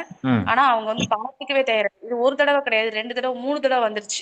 இருந்தாலும் அவங்களுக்கு முன்னாடி கான்பிடென்டா நிக்கணும் அப்படின்னு ஒரு வைராக்கியத்தோட இந்த நிமிஷம் வரைக்கும் நிக்கிறேன். இப்போ நான் டயாலிஸ்ல தான் இருக்கேன், டயாலிஸ் ஹாஸ்பிட்டல்ல தான் இருக்கேன். வீட்டுல உள்ள டயாலிஸ்ல இருக்கேன், வழியில இருக்கேன். சரி, ஓகே. ஆனா அது என்னால ஏத்துக்க முடியல. அவங்க என்ன சொல்றாங்க, என் பையனை இந்த மாதிரி என்னால பார்க்க முடியாதுன்னு சொல்றாங்க. நான் வந்து ரொம்ப போராடிக்கிட்டே இருக்கேன். இந்த நிமிஷம் வரைக்கும் நான் போராட்டமா தான் இருக்கேன். பையனை ஏன் பார்க்க கூடாது, பார்க்க மாட்டேன்னு சொல்றாங்க?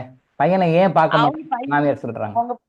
அவங்களால பாத்துக்கிறதுக்கு அவங்களுக்கு மனசு வந்து ஏத்துக்காதான். அவங்க பையனை அந்த மாதிரி பார்க்க முடியலையா அவங்களுக்கு. அதனால போன்ல மட்டும் கேக்குறாங்க, தம்பி நல்லா இருக்கானா, எப்படி இருக்கா, நல்லா இருக்கானா, ஓகே, அவ்வளவுதான். ஏன் நேர்ல வந்து பார்க்க முடியல? அவங்க பையன் கஷ்டப்படுறத அம்மாவால பார்க்க முடியல. இதே ஆன்சர் தான் ஐயா சொல்லிட்டு இருக்காங்க. இதே ஆன்சர் தான் 3 வருஷமா சொல்லிட்டு இருக்காங்க. சரி சரி சரி, ஓகே. ஆனா அவங்க வந்து கரூர்ல இருக்கேன் நானு. நான் தான் டயாலிசிஸ் கூட்டிட்டு போறேன். எமர்ஜென்சியா இருந்தாலும் நான் தான் நிக்கிறேன். என் பசங்களை பாத்துக்க முடியாதனால நான் ஹாஸ்டல்ல போட்டுட்டேன். பிள்ளைங்கள ஒரு சாப்பாடு நல்ல சாப்பாடு சாப்பிடணும்னு விட்டுட்டேன். இப்போ உடம்பு சரியில்லை. சரி, பையனுக்கு வந்து அம்மா வந்து பார்த்தா கொஞ்சம் ஆறுதலா இருக்கும். நான் கேக்குறது என்னன்னு கேட்டா, சாமி நான் இருக்கேன்டா, நீ ஏன்டா ஃபீல் பண்றன்னு ஒரே ஒரு வார்த்தை. அது அவங்கள்ட்ட இருந்து வரமாட்டேங்குது. என்னோட வைராக்கியம் வந்து நாங்க எப்பெல்லாம் விழுவோம்னு நினைக்கிறாங்களே, நீங்க சொன்னீங்களே கண் திருஷ்டி அப்படின்னு. 37 வயசுலதான் கல்யாணம் நடந்துச்சு. இவன் கல்யாணம் பண்ண மாட்டான், இவன் லைஃப் இப்படியே போயிரும் அப்படின்னு நினைச்சாங்க. கல்யாணம் பண்ணாரு. ஃபர்ஸ்ட் ஆம்பளை பிள்ளை பிறந்துச்சு. எங்களுக்கு ஒரு 3 வருஷம் 5 வருஷமாவே அடி கொரோனால இருந்து நான் ரொம்ப போராடிக்கிட்டே இருக்கேன். கை குழந்தை வச்சுதான் பிஎட் படிச்சது, எல்லாமே நான் படிச்சது. என்னால சரியான வேலைக்கும் போக முடியல, என் ஹெல்த்தையும் பாத்துக்க முடியல. இப்போ நான் வாரத்துல 3 நாள் டயாலிசிஸ் வந்துட்டு இருக்கேன். எமர்ஜென்சினா மட்டும் என் குழந்தைங்க வீட்டுல இருக்கும், நான் வந்து எமர்ஜென்சில இருப்பேன். இவரு உள்ள இதே போராட்டமா தான் போயிட்டு இருக்கு. சப்போர்ட்டுக்கே கிடையாது. ஆனா போன் மட்டும் பண்றாங்க. நான் இப்போ பைபாஸ்ல போயிட்டு இருக்கும்போது நான் எப்படி போன் எடுக்க முடியும்? சரி, ஓகே. அதுக்கு ஒரு சண்டை போடுவாங்க. என் பையனுக்காக போன் பண்றேன், நீ எடுக்க மாட்டேன். எனக்கு வந்து அந்த கோவத்துக்கான மன்னிப்பு அப்படிங்கிறது எனக்கு புரியுது. ஆனா அதை ஏத்துக்க முடியல. அதுக்கு ஒரு தீர்வு கொடுத்தீங்கன்னா நல்லா இருக்கும். ஆனா தப்புன்னு தெரியுது, அவங்க வரமாட்டேங்கிறாங்க, நம்மளுக்கு தெரியுது. சரி, ஓகே, சரி, கொடுப்போம். அது வேற சப்ஜெக்ட். அதை நான் உங்களுக்கு சொல்றேன். நான் ஏன் இதெல்லாம் அப்படின்றது வந்து அது பெரிய சப்ஜெக்ட். அதை பத்தி நான் சொல்றேன் உங்களுக்கு, நான் கைட் பண்றேன். சரியா? சொல்றத கரெக்டா ஃபாலோ பண்ணுங்க. டயாலிசிஸ் வெளியே வந்துடலாம், நீங்களும் வந்துடலாம், உங்க ஹஸ்பண்டும் வந்துடலாம். சரியா? நான் கைட் பண்றேன். அதை கொஞ்சம் கரெக்டா ஃபாலோ பண்ணுங்க. கரெக்டா கிறிஸ்டல், கர்மா கிளியரிங் மெடிசன், மன்னிப்பு அறிக்கை, இந்த 3 வச்சு நீங்க எதை வேணாலும் சாதிக்கலாம். நல்லா மைண்ட் வச்சுங்க. நாட் ஒன்லி ஃபார் யூ, உங்களுக்கு மட்டும் இல்ல, எல்லாருக்குமே சொல்றேன். உங்க கையில வந்து உங்க கையில கிறிஸ்டல், உங்க கையில கர்மா கிளியரிங் மெடிசன், உங்க கையில வந்து அந்த மன்னிப்பு கேட்கிற மனப்பான்மை மனசார ஹோல் ஹார்ட்டடா கேட்கணும். ஹோல் ஹார்ட்டடா நம்ம ஏதோ தப்பு பண்ணிட்டோம், அந்த தப்புக்கான தண்டனை தான் இதை வந்து நம்ம அதை மாத்திக்கணும்னு சொல்லிட்டு மனசார நம்ம அந்த அக்செப்ட் பண்ணிட்டு, இறைக்கட்டளையில முதல் கட்டளை அக்செப்டன்ஸ், முதல்ல ஏத்துக்கணும். இந்த ஏத்துக்கிட்டு மனசார நீங்க மன்னிப்பு கேட்டு மன்னிப்பு கொடுத்தீங்க அப்படின்னு சொன்னா உங்களால மாற்றிக்கொள்ள முடியாத விஷயம் எதுவுமே கிடையாது. எதுவுமே கிடையாது. சேலஞ்ச் பண்ணி சொல்லலாம். நம்பர் ஒன் ஃபர்ஸ்ட் கிறிஸ்டல் கையில் இருக்கணும். நம்பர் 2 கர்மா கிளியரிங் மெடிசன் எடுத்துக்கணும்.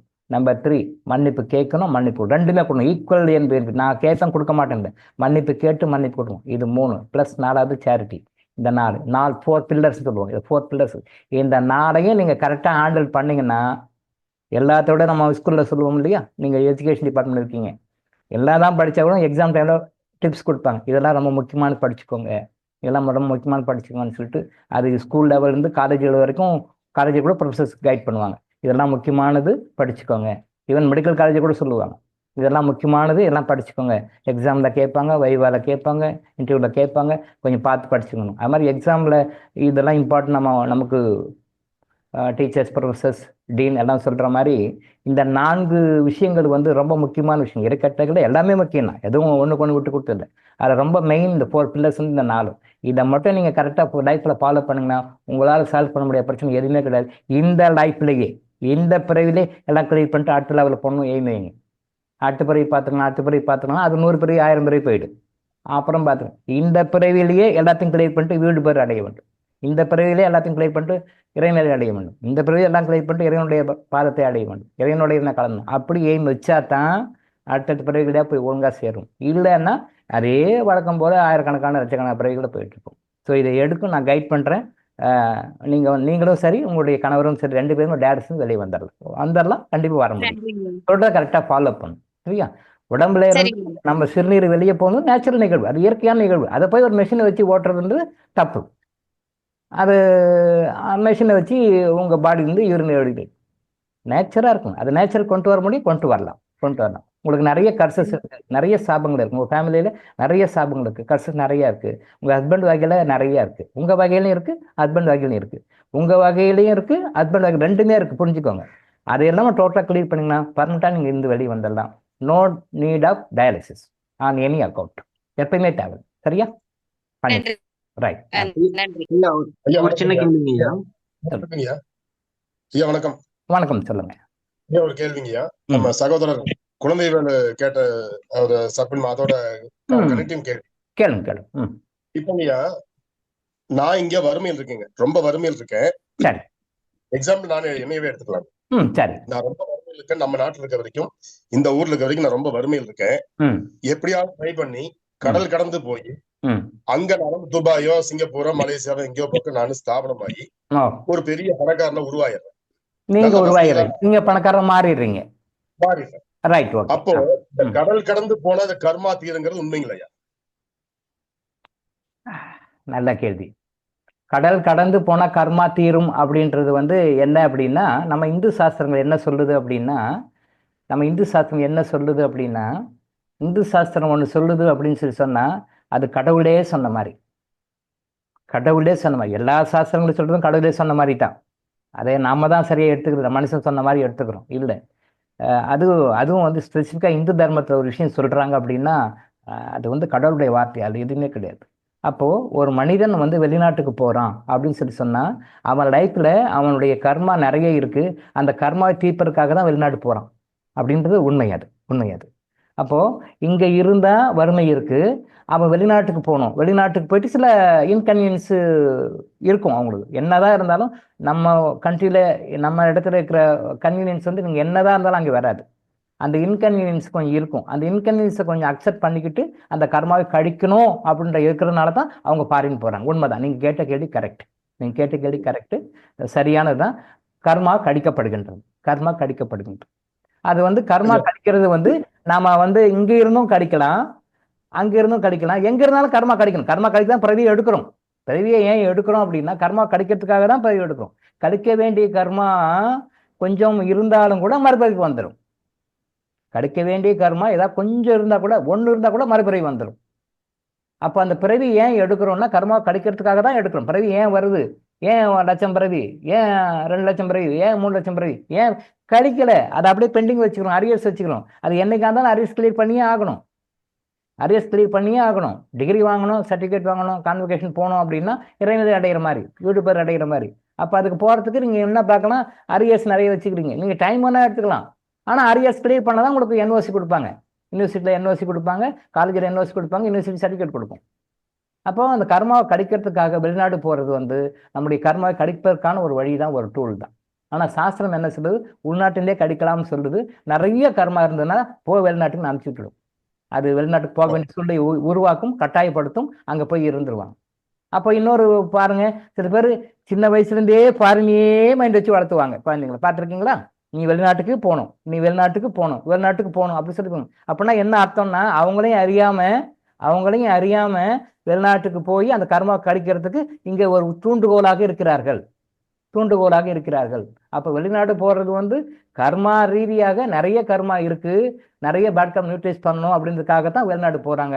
அவங்க வந்து போய் வசதியா இருந்தாலும் சரி, வேற எந்த வகை இருந்தாலும் சரி, நாட்டை விட்டு பிறந்த நாட்டை விட்டு வெளியே போறாங்க அப்படின்னாலே அது கர்மா தான்.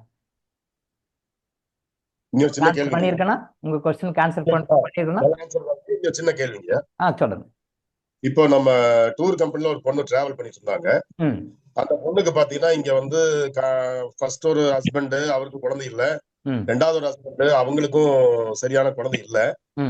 அப்போ இங்க வந்து அந்த அம்மா பொண்ணு போய் 2-3 இடத்துல ஜாதகம் பாக்குறாங்க.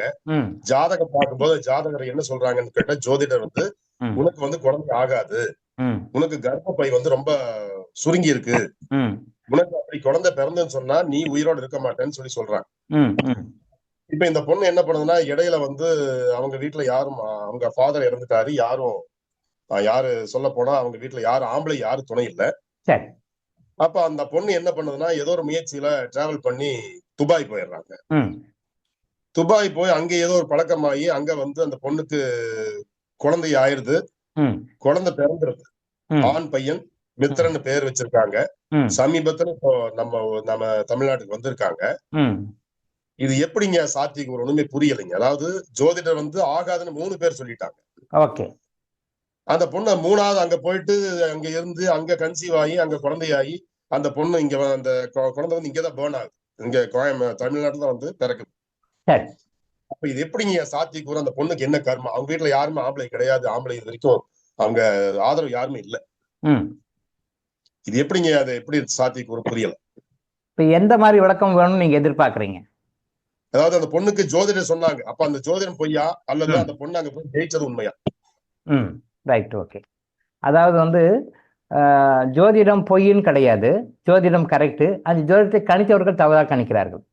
ஜோதிடத்தை அதை வந்து கால்குலேஷன் போடுறாங்க பார்த்தீங்களா, அந்த கால்குலேஷன் வந்து தவறாக சொல்லப்படுகின்றது. அதுதான் வந்து நீங்கள் ஜோதிடம் கரெக்டாக சொன்னீங்க அப்படின்னு சொன்னால் every thing can be predicted. 99.99% predict பண்ண முடியும். ஒரு 0.01% மட்டும் கடவுள் சஸ்பென்ஸை அவருடைய கையில் வச்சிருக்காரு. 0.001% வச்சுக்கலாம். பட் 99.99% கரெக்டாக சொல்ல முடியும். இந்த 99.99%ல இந்த கேல்குலேஷனில் தப்பு பண்ணிடுவாங்க. தப்பு பண்ணிட்டாக்க இந்த மாதிரி ராங் ப்ரெடிக்ஷன்ஸ் கொடுப்பாங்க. இதுதான் நான் பழைய வீடியர் கூட ஒரு தடவை சொல்லியிருக்கேன். பழைய வீடியர் கூட ஒரு 2 டைம் அதை பற்றி பேசியிருக்கேன். உலகத்தில் ரொம்ப ஃபேமஸான ஜோதிடர் வந்து பிவி ராமன் சொல்லிட்டு பேர். அப்போ அந்த பிவி ராமனை வந்து ஒரு தடவை பிரிட்டிஷ் இதில் கேட்குறாங்க, பிபிசியில் இன்டர்வியூ எடுக்கிறாங்க. அவர் இப்போ உயிரோடு இல்லை. அவர் மிகப்பெரிய ஜோதிட நிபுணர், இந்தியாவில் ரொம்ப ஃபேமஸான நிபுணர். இப்போ அவர் இல்லை. அவர் தடவை பிபிசியில் பேட்டி எடுக்கிறாங்க. நீங்கள் வந்து ஜோதிடத்தில் ரொம்ப மிகச்சிறந்த ஒரு மேதை, ஆனால் ஜோதிடத்தில் வந்து சில பேர் சொல்கிறது படிக்குது, சில பேர் சொல்கிறது படிக்க மாட்டேங்குது. என்ன காரணம், ஏன் அப்படின்னு சொல்லி கேட்கும்போது அப்போ அவர் சொல்கிறாரு, அது சரியான நோட். இதை பற்றி நான் வீடியோவும் போட்டிருக்கேன். அதாவது ஜோதிடம் என்பது சரியான விஷயம், நீங்கள் ஜோதிடத்தை குறை சொல்லாதீங்க. அந்த ஜோதிடம் it is a matter of calculation. ஒரு கணித முறை தான். அந்த கணிதம் போடுறதுல கால்குலேஷனில் ஜோதிடம் தவறுவான். ஜோதிடம் தான் தவறுவான், ஜோதிடம் தவறாது. அது இட் இஸ் பக்கா பியூர் சயின்ஸ். நம்ம போடுற கால்குலேஷன் மிஸ் பண்ணிடுவாங்க. அப்போது ஒரு ப்ரிடிக்ஷன் தப்பாகுது அப்படின்னு சொன்னால் அதை கால்குலேட் பண்ண ஜோதிடம் பண்ண தவறு தானே ஒழிய ஜோதிடம் தவறு இல்லை. அது it is a perfect science அப்படின்னு சொல்லி அவர் சொன்னார். அதுதான் உண்மையான விஷயம். நம்ம கால்குலேஷன் போடும்போது தப்பு பண்ணிடுவோம் சார். அது என்னன்னா, அது சில காரணங்களால் அந்த டைமில் அது மைண்டில் உட்காந்து கால்குலேஷன் போட்டு தப்பாக போயிடுது சார்.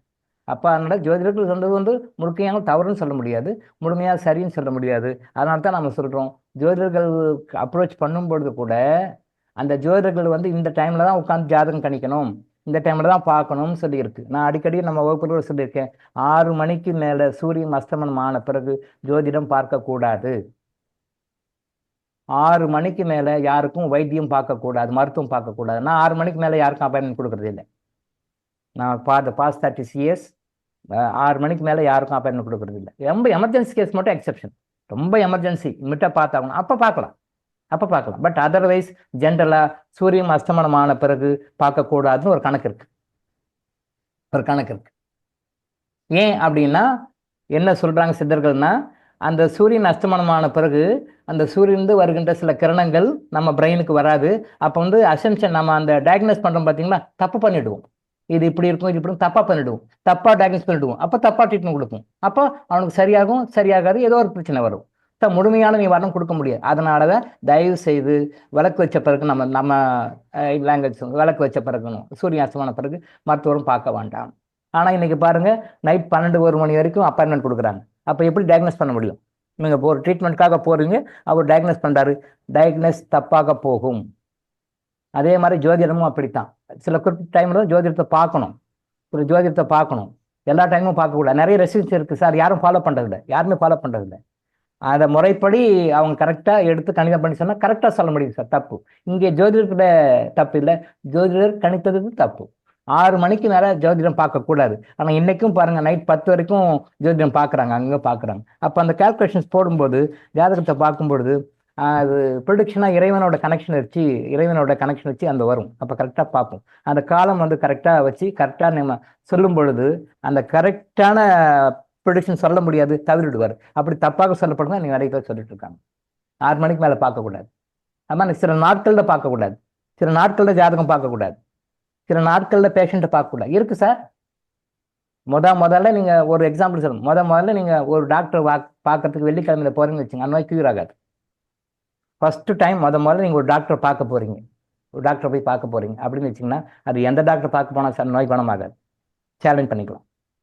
நான் பெரும்பாலும் ஃப்ரைடேஸில் அப்பாயின்மெண்ட் கொடுக்க மாட்டேன். அப்பாயின்மெண்ட்னா செகண்ட் டைம் தேர்ட் டைம் வரவங்கள பார்த்துக்கலாம், அது பார்த்துக்கலாம், no restriction. But first time முதல்ல அவங்க என்ன டாக்டர் பார்க்க வராங்க, முதல்ல பார்க்குறாங்கன்னா வெள்ளிக்கிழமை நான் அப்பாயின்மெண்ட் யாருக்கும் கொடுக்க மாட்டேன், அவங்களுக்கு மட்டும் ஃப்ரைடே கொடுக்க மாட்டேன். ஏன்னா முதல்ல வெள்ளிக்கிழமையில பேஷண்ட்டை பார்த்தோம்னா அது ஒரு ஆன்மீக காரணம். அது பார்த்தோம்னா அந்த நோய் அவருக்கு குணமாகாது. நோக்கம் என்ன? அவர் நோய் குணமாகணும்னு நம்மளை வராது. நாம் என்ன, நம்முடைய நோக்கம் என்ன? அவர் குணப்படுத்தும். பட் அந்த 10 சனிக்கு சார்பாக. அதே மாதிரி ஜோதிடம் பார்க்கக்கூடாத நாட்கள் சில நாட்கள் இருக்கு, சில டைம் இருக்கு. அது ஜோதிடர்களுக்கே தெரியாது. இப்போ கூட பாருங்க, இப்போ கூட எந்த நாட்களில் பார்க்கக்கூடாது, எந்த நாட்களில் ஜோதிடம் பார்க்கணும், எந்த நேரங்களில் பார்க்கணும், என்ன பார்க்கக்கூடாதுன்னு யாருக்கும் தெரியாது. ஏன்னா அந்த டைம் நீங்கள் கேல்குலேஷன் போடும்போது மைண்டில் வந்து டிவைன் உட்காந்து மிஸ்இன்டர்பிரேட் பண்ணி விட்டுரும். பேட் கர்மா மிஸ்இன்டர்பிரேட் பண்ணி, தட் இஸ் அந்த கர்மா வந்து அவங்களுடைய இது. அதனால் அந்த கேல்குலேஷன்ஸ் வந்து கரெக்டாக போடணும். அதெல்லாம் யாரும் இன்னைக்கு பாடம் யாருக்கும் தெரியவும் தெரியாது. ஸோ ஜோதிடம் தவறாக கணிக்கப்பட்டதுன்றது தான் உண்மை. அப்போ வாழ்க்கையில் உண்மையாக நடக்குது பார்த்தீங்கன்னா அதுதானே உண்மை, நிஜமாக அதுதானே. அப்போ அவங்களுக்கு குழந்தை பிறக்காது, குழந்தை இப்படி ஆயிடுன்னு சொல்கிறாங்க. அப்படி குழந்தை பிறந்திருக்கு, நல்லா ஆரோக்கியமாக இருக்கிறாங்க, அதுதானே உண்மை. ப்ராக்டிக்கலாக அதானே உண்மை. அப்போ அதுதானே இங்கே வரணும். அப்போ இங்கே வரலன்னா இங்கே தான் தப்பு. ஜோதிடர்கள் கணித்தவர்கள் தவறாக கணித்திருக்கிறார்கள். அதான் சரியா? மிக்க மகிழ்ச்சி, ரொம்ப சந்தோஷம். ப்ளே பண்ணிட்டேன்னா இவ்வளவு பொறுமையா தெளிவா சொல்றீங்க. பெரிய விஷயம் எங்களுக்கு கேட்கறதுக்கு. எல்லாரும் தெரிஞ்சுக்கணுன்றது தான் சார், எல்லாரும் தெரிஞ்ச அந்த அவேர்னஸ் வரணுன்றது தான் சார். நன்றி. ஐயா வணக்கங்கய்யா, ஒரு சின்ன டவுட்டுங்கய்யா. ஐயா, அமாவாசை அப்ப நம்ம பெரியவர்களுக்கு வந்து ப்ரேயர் பண்ணணும்னு நேற்று நீங்க சொல்லியிருந்தீங்க ஐயா. எந்த டைம்ல எந்த நேரத்துல எவ்வளவு நேரம் பண்ணணும் அப்படிங்கறது மட்டும் கொஞ்சம் விளக்கம் கொடுங்க ஐயா. இன்னொரு டைம் சொல்லுங்க ஐயா. அமாவாசை அன்று நம்ம பெரியவர்களுக்கு பாத்தீங்கன்னா மன்னிப்பு கேட்கணும், விளக்கெல்லாம் பத்தி வச்சுட்டு மன்னிப்பு கேட்கணும், மன்னிப்பு கொடுக்கணும் அப்படின்னு ப்ரே பண்ண சொல்லியிருந்தீங்க ஐயா. அது வந்து எந்த டைம்ல எந்த நேரத்துல எவ்வளவு டைம் பண்ணணும் அப்படிங்கிற ஒரு விளக்கம் வேணுங்க ஐயா. சரி, சொல்லுவேன் சார். சரி சார், நல்ல இது. நான் அது இன்னும் ஃபைன் டியூன் பண்ணி இப்போ அடுத்த அமாவாசைக்கு நான் சொல்கிறேன். அப்போ அடுத்த வழிபாடுகள் பண்ணோம் இல்லையா, அப்போ வந்து டைமோட மென்ஷன் பண்ணி நான் சொல்கிறேன். சரியா? என்ன டைமில் எப்படி பண்ணணுன்னு நான் சொல்கிறேன். எப்போ மன்னிப்பு கேட்கணும், எந்த மாதிரி கேட்கணும் அப்படின்றது நான் இன்னும் சமயப்படுத்தி நான் சொல்கிறேன் சார். சொல்கிறேன், கண்டிப்பாக சொல்கிறேன். ஓகேவா? நன்றி. ரைட், நான் சொல்கிறேன். ஸோ அடுத்து வந்து மாதவிடாய் தொடர்பான கேள்விகளில், ஐயா வணக்கம். பெண்களுக்கு மாதவிடாய் வரும் வயது என்ன? அது நின்று போகும் வயது என்ன? அது ஏன் வருகிறது? அது வலி இல்லாமல் இருக்க என்ன செய்ய வேண்டும்? சரி, பெண்களுக்கு மாதவிடாய் வயது என்ன அப்படின்னு சொல்லி சொன்னால், இப்போ வந்து 15 வயசு ஆவரேஜ் வச்சுக்கலாம். அதாவது 10 வயசு 5ஆம் கிளாஸ் மாதிரி படிப்பாங்க இல்லையா, அப்போது 14, 15, 16, 14, 15, 16 இந்த வயதுகளில் வர்றது சரியானது. அப்போது 5, 10, 15 அப்படின்னு சொல்லி போகும்போது, அதாவது 13, 14, 15 அந்த வயதுகளில் வர்றது வந்து சரியானது. 13, 14, 15 இதை வயது வச்சுக்கோங்க. இந்த 13, 14, 15 இந்த 13 வயசுக்கு உள்ளே வந்தாலும் அது பின்னாடி வாழ்க்கையில் பெரிய பிரச்சனைகளை கஷ்டங்களை கொடுக்குமா அவங்களுக்கு. இப்போல்லாம் நான் 5th படிக்குது. 5th நான் 10 வயசு, 6ஆம் கிளாஸ் படிக்குது 11 வயசு இல்லையா. 10 வயசு 12 வயசுல இப்போ ஏஜ் அட்டன் பண்ணிடுறாங்க. ரொம்ப லீஸ்ட்டாக என்னுடைய நாலேஜுக்கு வந்து 5ஆம் கிளாஸ் படிக்கும்போது ஒரு குழந்தை வந்து ஏஜ் அட்டன் பண்ணிருக்கு. 5th ஸ்டாண்டர்ட் எலிமெண்ட்ரி ஸ்கூல் படிக்குது. அந்த குழந்தை 5ஆம் கிளாஸ் படிக்கும்போது ஏஜ் அட்டன் பண்ணிக்குது. நம்ம லீஸ்ட் அதுதான். 18 வயசு அதிகபட்சம் ஏஜ் அட்டன் பண்ணலை. 18 வயசாகியும் ஏஜ் அட்டன் பண்ணலை. ஸோ இந்த 13, 14, 15 ஆவரேஜாக வச்சு ஒரு வருஷம் முன்ன பின்ன இருக்கலாம். இதுக்குள்ள ஏஜ் அட்டன் பண்ணிக்கலாம். அது உடம்புல பெரிய பிரச்சனை காட்டுகிறதுன்னு அர்த்தம். அதை நம்ம சரி பண்ணிக்கலாம். இன்னைக்கு இருக்கிற குழந்தைகள் ரொம்ப சீக்கிரம் ஏஜ் அட்டன் பண்ணிடுறாங்க. அது பெரிய டிராபேக்கு. அதை எப்படி அவாய்ட் பண்ணலாம் நம்ம கிளாஸில் சொல்லுவோம். பட் அதே மாதிரி 18 வயசுக்கு மேலே போச்சுன்னாலும் சில பேர் ஏஜ் அட்டன் பண்ணல சார் அப்படின்னு சொல்கிறாங்க. அதுவும் due to some reasons. Karmic ரீசனும் இருக்குது, ஃபிசிக்கல் ரீசனும் இருக்குது. ஸோ அதை நம்ம சரி பண்ணணும். அதுக்கு மேலேயும் ஏஜ் அட்டன் பண்ணாமல் இருக்கக்கூடாது. அது பண்ணணும், அதுவும் பண்ணலாம். நம்ம கைட் பண்ணணும், நம்ம சொல்லிக் கொடுப்போம். So 13, 14, 15 correct age. அதுக்கு முன்னாடி பின்னாடி கூட பெரும்பாலும் யாராவது ஒருத்தர் 2 பேர் ரொம்ப ரேரு, அது பண்ணிக்கலாம். லேட் ஆகிறத பற்றி கூட பிரச்சனை கிடையாது. பட் ஏர்லியராக பண்ணுறது ரொம்ப டேஞ்சரான விஷயம். 5ஆம் கிளாஸ் படிக்கும்போது குழந்தை ப்ளீடிங் ஆகுன்னு வந்திருக்கு, பார்த்தா 5ஆம் கிளாஸ் படிக்குது. ரொம்ப கொடுமை. இப்போவே அது மென்சுரல் சைக்கிள் பேட் யூஸ் பண்ண ஆரம்பிக்கும். வாழ்க்கையில் அது என்ன நம்ம சொன்னால் பிஞ்சில் பழுத்ததுன்னு சொல்லுவோம். பிஞ்சிலே பழுத்தது. எப்போ படுக்கணும்? அந்த பருவத்தில் படுக்கணும். பிஞ்சிலே பழுத்தது. அப்போது அதனால் அந்த மாதிரி அதை அவாய்ட் பண்ணுறதுக்கு என்ன பண்ணுறதுன்னு தான் நம்ம நிறைய விஷயங்கள் சொல்லிட்டு இருக்கோம். அதை பற்றி நிறைய சொல்லுவோம். இது சமுதாயம் ரொம்ப மோசமான நிலைமை நோக்கி போய் கொண்டிருக்கிறது அர்த்தம். நம்ம குடும்பத்தில் எல்லாரும் இருப்பாங்க இல்லையா. பெண்கள் இல்லாத குடும்பம் எதுவுமே கிடையாது. நம்மளோட சம்மந்தப்பட்டவங்க பெண்கள். இது ரொம்ப சீரியஸான விஷயமா நம்ம எடுக்கணும். நார்மலாக 13, 14, 15 வயசுல ஏஜ் அட்டன் பண்ணுற மாதிரி நாம் அவங்கள வளர்த்தணும். சின்ன வயசுலேருந்தே வளர்த்தணும். ஆனால் இன்னைக்கு நீங்கள் அவங்கள வளர்த்துற விதம், நீங்கள் அவங்களுக்கு வாங்கி கொடுக்குற விதம், நீங்கள் அவனுக்கு வாங்கி கொடுக்கின்ற உணவுகள் எல்லாமே ஆப்போசிட்டாக அவங்க சஃபர் ஆகிறதுக்கு உண்டான என்னவோ அதை செல்லம் செல்லம் செல்லம் சொல்லிட்டு குழந்தைக்கு வாங்கி கொடுங்க. குழந்தைக்கு சத்து, குழந்தைக்கு நல்லது, குழந்தை ஆரோக்கியமாக வளரும் அப்படின்னு எதையெல்லாம் செய்யக்கூடாது அதெல்லாம் கரெக்டாக பர்ஃபெக்டாக தப்பே இல்லாமல் பண்ணிட்டு இருக்கிறீங்க. தப்பே இல்லாமல் தவறே இல்லாமல் பர்ஃபெக்டாக பண்ணிட்டு இருக்கிறீங்க. அதெல்லாம் நம்ம எல்லாமே சொல்லிக் கொடுப்போம். எல்லாம் சொல்லிக் அது மாதிரி பண்ணி ஒரு ஆரோக்கியமான பெண்கள் சமுதாயத்தை உருவாக்க வேண்டும். பெண்கள் நாட்டின் கண்கள் இல்லையா, பெண்கள் வீட்டின் கண்கள் இல்லையா. அந்த கண்களை நம்ம சரியாக வளர்த்துட்டேன்னா எல்லா இருந்தும் எது இருந்தும் நல்லா வேஸ்ட், டோட்டல் வேஸ்ட். ஸோ அதை நம்ம சரி பண்ணி கரெக்ட் பண்ணி கொடுப்போம். அது நின்று போகும் வயது என்ன? நின்று போகும் வயது அப்படின்ட்டு ஒரு ஸ்டாண்டர்டு வயது ஒன்றும் கிடையாது. 40, 50 வயசுல கூட நிற்கலாம். 40, 50 வயசு கூட நிற்கலாம். பட் இப்போ 25, 30 வயசு மெனோபாஸ் வரணுன்ற மாதிரி சொல்கிறாங்க. அது ஒரு நோயாக கொண்டுட்டாங்க. அதுக்கு ஒரு ட்ரீட்மெண்ட்டே போயிட்டுருக்கு. அதுக்கு ஒரு சைக்காலஜிக்கல் கவுன்சிலிங், அதுக்கு ஒரு ட்ரீட்மெண்ட்டு அப்படிலாம் போயிட்டுருக்கு. அப்போல்லாம் கிடையாது. சாதாரணமாக எடுத்தீங்கன்னா 50 வயசு வரைக்கும் இருக்கலாம். அது மெனோபாஸ் வரணும் அப்படின்றதுக்காகலாம் ஒன்றும் கிடையாது. ரீசெண்டாக நீங்கள் பேப்பரில் கூட பார்த்துருப்பீங்க. ராஜஸ்தானில் ஒரு லேடிக்கு குழந்தை பிறந்திருக்கு. அந்த அம்மாவுக்கு கிட்டத்தட்ட 70 வயசு பக்கம். அந்த அம்மாவுக்கு கிட்டத்தட்ட 70 வயசு, அவருக்கு 80 வயசு மாதிரி ராஜஸ்தானில் பேப்பரில் போட்டிருந்தாங்க. நான் கட் பண்ணி எடுத்து வைக்கல, பட் பேப்பரில் போட்டிருந்தாங்க. அந்த அம்மாவுக்கு 70 வயசு, அவருக்கு கிட்டத்தட்ட 10 வயசு டிஃப்ரென்ஸ். 70, 80 வயசு, 10 வயசு டிஃப்ரென்ஸு. 70, 80 குழந்தை பார்த்துருக்காங்க. குழந்தை ஃபோட்டோவோட போட்டுருந்தாங்க பேப்பரில். இப்போ ஒரு 1 இயர் பேக்னு நினைக்கிறேன். ஒரு 1 இயர் பேக் ராஜஸ்தானில் அந்த அம்மாவுக்கு 70 வயசு, அவருக்கு 80 வயசு. 2 பேர் ஃபோட்டோ போட்டு குழந்தை பார்த்துருக்குன்னு குழந்தைய ஃபோட்டோவோட போட்டிருந்தாங்க. மிராக்கிள் தானே, சாதாரணமான விஷயம். அப்போ அவங்களுக்கு எப்படி அந்த 70 வயசு வரைக்கும் மென்சஸ் போச்சு? இப்போ குதிக்கிறாங்களே பேப்பரில், 30 வயசு நான் செக் பண்ணுங்கோ, 35 வயசுல செக் பண்ணுங்கோ, மெனோபாஸ் நல்லா நிறைய அட்வர்டைஸ்மெண்ட்டு, நிறைய கேம்ப்பு, நிறைய அவேர்னஸ் ப்ரோக்ராம் எல்லாம் போடுறாங்களே.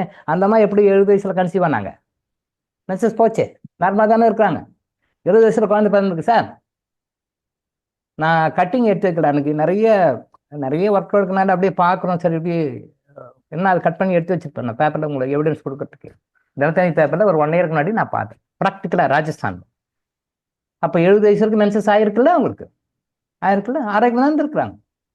அவர் 80 வயசுல குழந்தை பார்த்துருக்காருல்ல, பார்த்துருக்காரு. அதே மாதிரி இங்கே சென்னையில் ஒருத்தர், அவருக்கு ஆண் குழந்தை பார்த்துக்கணும் சார், பெண் வாரிசே இல்லை, ஆண் குழந்தை பார்த்துக்கணும் சார், பெண் வாரிசே இல்லை அப்படின்னு சொல்லிட்டு அவர் ரொம்ப ஃபீல் பண்ணி, நான் சொல்ல ஒரு 25, 30 இயர்ஸ் பேக் இங்கே சென்னையில் அவர் நல்ல வசதியானவர். பட் எங்கேயோ போய் பார்த்துருக்காரு, விட்டுட்டாரு. இதுக்கு மேலே நமக்கு குழந்தை இல்லை, நமக்கு வாய்ப்பே இல்லை அப்படின்னு சொல்லிட்டு விட்டார். அப்புறம் ஏதோ ஒரு வகையில் லிங்க் கிடைச்ச போது எங்களுடைய மாமனார் வகையில் அவருடைய ஃப்ரெண்டு வகையில் லிங்க் கிடச்சி ஒரு தடவை வந்தார். வந்து பேசும்போது இந்த மாதிரி சொன்னார், சார் உங்களுக்கு எதாவது பண்ண முடியுமா சார், ஏதாவது பண்ணி எனக்கு ஒரு குழந்தை இருந்தால் பரவாயில்ல சார், ஆண் குழந்தை வாரிசு எனக்கு வேணும் சார் அப்படின்னு. வேணுமா சார்னு கேட்டேன். ஆண் குழந்தை வாரிசு உங்களுக்கு வேணுமா சார், தேவையான்னு. இல்லை சார் வேணும் சார் அப்படின்னு ரொம்ப சென்டிமெண்ட்டாக ஃபீல் பண்ணார். சரி சித்தர்கிட்ட பர்மிஷன் கேட்டேன், சரி கொடுத்துட்டாங்க. சரி ஓகே. தென் அதுக்கு பிறகு அவர் சில மருந்துகள் கொடுத்தோம், சில விஷயங்கள் சொல்லி கொடுத்தோம், அந்த அம்மாவுக்கும் சில விஷயங்கள் சொல்லி கொடுத்தோம். குழந்தை கன்சீவ் ஆகி குழந்தை பெற்றுக்கிட்டாங்க. என்ன வயசு இருக்குன்னு நினைக்கிறீங்க அவருக்கு? அந்த அம்மாவுக்கு என்ன வயசு? இதே மாதிரி அவருக்கு 70-75 வயசு இருக்கும். அவருக்கு அரௌண்டு 75 இருக்கும்னு நினைக்கிறேன். இங்கே சென்னை தான். அவருக்கு 75 இருக்கும். அந்த அம்மாவுக்கு ஒரு 5 வயசு 6 வயசு கம்மி. அப்போ ஒரு 75-65 கூட வச்சுக்கோங்களேன், ஆவரேஜ் 10 இயர்ஸ் கிடைக்கும். அந்த அம்மாவுக்கு 65, இவருக்கு 75. ஆண் குழந்தை பிறந்தது இங்கே தான் சென்னையில் ஓட்டேரி பக்கம், நார்த் மெட்ராஸ் செட்டியார் அவர். ஏன்னா நான் நிறைய சொத்து வச்சுருக்கேன், இதுக்கெல்லாம் வாரிசு இல்லை அப்படின்னு பீட் பண்ணார். சரி சித்தர்கிட்ட பர்மிஷன் கேட்டு கொடுத்தாங்க, அதுக்கு சிஸ்டம் எல்லாம் கொடுத்தோம், இந்த மாதிரி சிஸ்டம் ஃபாலோ பண்ணணும்னு சொன்னோம். அப்போ பாருங்கள், அவர் 75 வயதில் அவர் தந்தையாகிறார், 65 வயதில் அந்த அம்மா தாயாகிறார். 65 வயது, 35 வயசில் மெனோபாஸ் எங்கே, 65 வயசில் அவங்க மென்சஸ் சர்க்கிள் ஆகி குழந்தை பெற்றுக்கிறாங்க. 65 வயசில் அவங்களுக்கு ஒரு சந்தோஷம், சரி நம்ம இதுக்கு ஒரு குழந்தை வந்துடுச்சு அப்படின்ட்டு. பாசிபிள். நியூஸ் பேப்பர் நியூஸ் சொன்னேன், என்னுடைய பர்சனல் எக்ஸ்பீரியன்ஸ் சொன்னேன். இங்கே சென்னை ஓட்டை 75 வயசில் குழந்தை பெற்றக்கூடிய தகுதி அவருக்கு இருக்கு, கரெக்டாக பாடி வச்சிருக்கிறார். 65 வயசில் குழந்தை பெற்றக்கூடிய தகுதி அந்த அம்மாவுக்கு இருக்கு, நம்ம சொன்ன கரெக்டாக ஃபாலோ பண்ணாங்க, குழந்தை பிறந்தது. அப்போ 65 வயசு இருக்கு, மெனோபாஸ் இல்லைல்ல, சைக்கிள் கரெக்டாக தானே போயிட்டு இருந்தது. இப்போ மாதிரி பிரச்சனைலாம் கிடையாது இல்லை. ஒயிட் டிஸ்சார்ஜ் ஆகுது சார், பெயின் வருது சார், அது வருது சார். அது வந்து மூட் ஸ்விங்குன்னு அது ஒரு இதுவே போட்டாங்க. இப்போ யூடியூப்ல வீடியோவும் ஒன்று போட்டிருக்காங்க. ஒரு லேடியை வந்து 28 நாள் மூடு எப்படி ஸ்விங் ஆகும், 28 நாள் எப்படி மூடு ஸ்விங் டே 1 ஆரம்பிச்சு 28 நாள் அது சைக்கிள் போடுறாங்க, அது ஃபேஸ் ரியாக்ஷனே போடுறாங்க. தப்பு அப்பெல்லாம் கிடையாது. வீடியோ எனக்கு போட்டு காட்டினாங்க ஒருத்தர். சார் வந்து மூட் ஸ்விங்கு மென்சஸ் டைமில் எப்படியெல்லாம் அவங்க மூடு ரியாக்ஷன் ஆகுது, எப்படிலாம் ஆகுது அப்படின்னு சொல்லிட்டு பாருங்கள் சார்னு சொல்லிட்டு ஒரு 10 மினிட்ஸ் வீடியோ அது போட்டு காட்டினாங்க. டே 1 ஆரம்பித்து 28 முடிக்கிற வரைக்கும் அப்படியே அந்த 28 நாள் அப்படி சைக்கிளில் போகிறாங்க. அந்த 28 நாளுக்கும் அந்த பெண்ணுடைய ஃபேஸை மாற்றி காட்டுறாங்க. டே 1, டே 2, டே 3, டே 4, டே 5 அப்படியே சொல்லி மென்சஸ் டைமில் என்ன, அது மென்சஸ் முடிஞ்ச பிறகு என்ன, அது அப்படியே போட்டு திருப்பி அந்த சைக்கிளுக்கு அப்படியே கொண்டாங்க. 28 டேஸ்க்கு அப்படியே போடுறாங்க. தவறு. அப்படிலாம் இருக்கணும் அவசியம் கிடையாது. அப்படிலாம் சஃபர் ஆகணும், அப்படிலாம் டென்ஷன் ஆகணும், அப்படிலாம் எமோஷன் ஆகணும், அப்படிலாம் துன்பப்படணும் அப்படின்னு அமைப்பெல்லாம் எதுவுமே கிடையாது. 100% கிடையாது. அப்படி தவறாக சித்தரிக்கப்பட்டுக்கிறது. அப்போ அந்த வீடியோ பார்க்குறதுனால ஓ இப்படி தான் போல இருக்குது அப்படின்னு ஆம்பளைங்க நினைப்பாங்க, பொம்பளைங்க நினைப்பாங்க. அதை பார்க்குற பெண்களும் ஓ இப்படி தான் போல இருக்குது அப்படின்னு சொல்லிட்டு அந்த சைக்கிள் இப்படி தான் வரும், இப்படி தான் இருக்கும், இப்படி தான் கஷ்டப்படும், இப்படி தான் வயிறு வலி வரும், இப்படி தான் டென்ஷன் ஆகும், இப்படி தான் எமோஷன் ஆகும், இப்படின்னு அப்படியே கொண்டு வந்து மைண்டை வச்சுச்சு அப்படியே ஆகிடுவாங்க. அப்படின்னா கிடையாது. இப்போ நான் சொன்ன 2 இன்சிடென்ட்டும் எடுத்துக்கோங்க. ராஜஸ்தான் இன்சிடென்ட் எடுத்துக்கோங்க, இங்கே சென்னை ஓட்டியர் இன்சிடென்ட் எடுத்துக்கோங்க. இவங்கெல்லாம் மூட் ஸ்விங்கில் இருந்தாங்க. நான் பார்த்த வரைக்கும் அப்போ நான் மூட் ஸ்விங்கில் இப்போ இருக்கிறாங்க மூட் ஸ்விங்கில். இப்போ இந்த காலத்து நவீன பெண்கள் வந்து நவநாகரிக பெண்கள் வந்து மூட் ஸ்விங்கில் இருக்காங்க. பட் இதுக்கு முன்னாடி ஜென்ரேஷன்லாம் யாரும் அப்படிலாம் இல்லை. கேஷுவலாக இருப்பாங்க. கேஷுவல் தான். மென்சஸ் போகிறதும் தெரியாது, மென்சஸ் முடியறதும் தெரியாது, மெனோபாஸும் தெரியாது, மென்சஸ் ஆயிருக்காங்கன்னு தெரியாது, மென்சஸில் இப்போ இருக்காங்கன்னு தெரியாது, மென்சஸ் முடிஞ்சு போச்சுன்னு தெரியாது, மெனோபாஸும் தெரியாது. கேஷுவலாக இருப்பாங்க. அப்படித்தான் நீங்கள் பாருங்கள், உங்களுடைய அம்மா, உங்களுடைய பாட்டி, உங்களுடைய கொள்ளு பாட்டி, எள்ளு பாட்டி, அவங்களெல்லாம் கொஞ்சம் தெரிஞ்சா கொஞ்சம் பார்ப்பேன்னு பாருங்க. இப்படி தான் இருந்திருப்பாங்க. உங்களுடைய பாட்டி, உங்களுடைய அம்மா, அவங்களுக்கு அதுக்கு தெரிஞ்ச ஜென்ரேஷனில் பாருங்கள், ஃபேஸ்புக்கில் பாருங்கள், எல்லாம் நார்மலாக இருந்திருப்பாங்க. இன்னைக்கு இருக்கிற நவநாகரிக பெண்கள் தான் இத்தனை பிரச்சனையும் உடம்பு வச்சுக்கிறாங்க. நம்மளுடைய அறியாமை. அதெல்லாம் எப்படி சரி பண்ணி நார்மல் பண்ணி கொண்டு வரணும்னு நம்ம கைட் பண்ணுறோம். அதை ஃபாலோ சரியாயிடும், பண்ணிக்கலாம். அது ஒரு சுகமான நிகழ்வாக இருக்கணும். நான் அடிக்கடி சொல்லுவேன், மாதவிலக்கு சுகமான அனுபவம், பிரசவம் சுகமான அனுபவம், மெனோபாஸும் சுகமான அனுபவம், எல்லாமே சுகமாக அனுபவமாக இருக்கும். பிகாஸ் பெண்கள் இறைவனின் கண்கள் இல்லையா? அது என்ன கண்டை வைக்கிறாரு, அவங்க கண்ட வெண்ணெய் வைக்கிறாரு இல்லையா, ஆம்பளைங்க கண்ட சுண்ணாம்பு வைக்கிறாரு, ஓரவஞ்சம் தான் பார்க்குறாரு. பெண்கள் அவங்க ஒஸ்தி தான் அவர் கடவுளை பொறுத்த வரைக்கும். அப்போது அவங்களை கஷ்டப்பட விட்டுருவாரா கடவுள்? விட மாட்டார். அப்போ ஏன் நீங்கள் கஷ்டப்படுறீங்க? நான் ஏன் பொண்ணாக பிறந்தேன், நான் ஏன் இப்படி வந்தேன், நான் பாரு மாசான இப்படி கஷ்டப்பாரு, நீங்கள் பாருங்க ஆம்பளைங்க அப்படின்னா இல்லை, நீங்கள் மட்டும் நல்லா இருக்கிறீங்க, எங்களுக்கு மட்டும் இந்த கஷ்டம்னு புலம்புறாங்க. நிறைய லேடிஸ் புலம்புறாங்க, நிறைய பேர் புலம்புறாங்க. பிறந்தா நான் பொண்ணாக பிறந்துடக்கூடாது, அதெல்லாம் ஆம்பளைங்களாம் பிறந்து நல்லா சந்தோஷமாக இருப்பாரு. நாங்கள் பாரு இப்படி அவசரப்பாரு, 3 நாள் போய் இப்போ 10 நாளெல்லாம் ஆயிடுச்சு. இப்போ ப்ரீ மேன்சுரல் போஸ்ட் மேன்சுரல் மாதிரி 3 நாள்லாம் இல்லை, 10 நாள் பிரச்சனை 14 பிரச்சனைலாம் ஆகிப்போச்சு. இப்படியாக கஷ்டப்படுறோம், நாங்கள் ஏன் பிறந்தோம் அப்படின்னு குழப்பட்டுக்கிறாங்க, டென்ஷன் ஆகுறாங்க, எமோஷன் ஆகுறாங்க. ஆசீர்வதிக்கப்பட்ட பிறப்புகள் நீங்கள் வகையில்லாமல் தெரியாமல் நீங்கள் தப்பு பண்ணி நீங்கள் கஷ்டப்படுறதுக்கு காரணம் நீங்கள் மட்டுமே, கடவுள் கிடையாது. கடவுள் உங்களுக்கு என்றைக்குமே பெண்களை கொஞ்சம் தூக்கி வச்சு தான் பார்க்குறாரு, சப்போர்ட் தான் பண்ணு. செல்ல குழந்தைகள்னு சொன்னால் அந்த செல்ல குழந்தைகள் பெண்கள் தான் ரொம்ப செல்ல குழந்தைகள், பசங்க ஆம்பளைங்க கூட அப்புறம் தான். பட் நீங்கள் கஷ்டப்படுறீங்கன்னா purely due to your ignorance, உங்களுடைய அறியாமை சாப்பிடுங்க. அந்த அறியாமை எப்படி போக்கணும் நம்ம சொல்லிக் கொடுக்குறோம், இதெல்லாம் ஃபாலோ பண்ணுங்கள், எல்லாமே சுகமான அனுபவங்களாக மாறும். சரியா? நின்று போகும் வயது என்ன, அது ஏன் வருகிறது பெரிய சப்ஜெக்ட், அது நான் பின்னாடி சொல்லுவோம். அது வழி இல்லாமல் இருக்க என்ன செய்ய வேண்டும், அந்த வழி இல்லாமல் இருக்க என்ன செய்யணும் நம்ம சொல்லிட்டு இருக்கோம், நம்ம அதான் சொல்லிட்டு இருக்கோம். ஸோ பெண்களுக்கு மாதோட வயது பற்றி சொல்லியிருக்கோம், அது நின்று போகும் வயது பற்றி சொல்லியிருக்கோம்.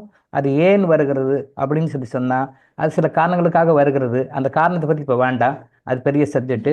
அது வழி இல்லாமல் இருக்க என்ன செய்ய வேண்டும்னு இப்போ நம்ம சொல்கிறோம். இதெல்லாம் ஃபாலோ பண்ணிங்கன்னா, திரும்பவும் சொல்கிறேன், மாதவிலக்கு ஒரு சுகமான அனுபவமாக இருக்கும். பிரசவமும் சுகமான அனுபவமாக இருக்கும். மெனோபாஸும் கூட சுகமான அனுபவம், எல்லாமே சுகமான அனுபவமாக இருக்கும். கடவுள் அப்படி தான் உங்களை படைச்சிருக்கார். அதுக்கான வழிகள் நம்ம சொல்கிறத கரெக்டாக ஃபாலோ பண்ணால் போதும், you will be always happy. சரியா? இன்றைக்கி நம்ம இதோட முடிச்சுக்குவோம். நிறைய இருக்குது, சப்ஜெக்ட் நிறையா இருக்குது. இன்றைக்கி இதோட முடிச்சு நாளைக்கு நம்ம மீண்டும் சந்திப்போம். நன்றி, வணக்கம். நன்றி ஐயா. நன்றிங்க ஐயா. நன்றிங்க ஐயா. நன்றிங்க ஐயா. நன்றி ஐயா.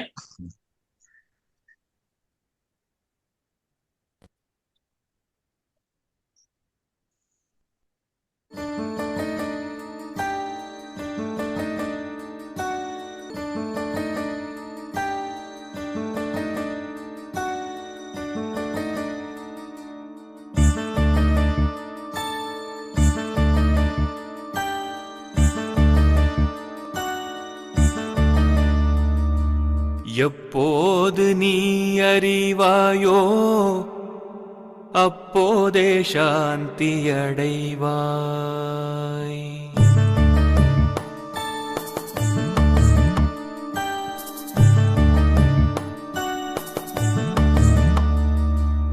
எப்போது நீ அறிவாயோ அப்போதே சாந்தி அடைவாய்.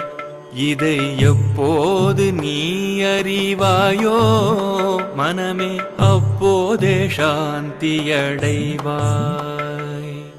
இப்பாரில் எப்போதும் எல்லாம் இறை அருளால்,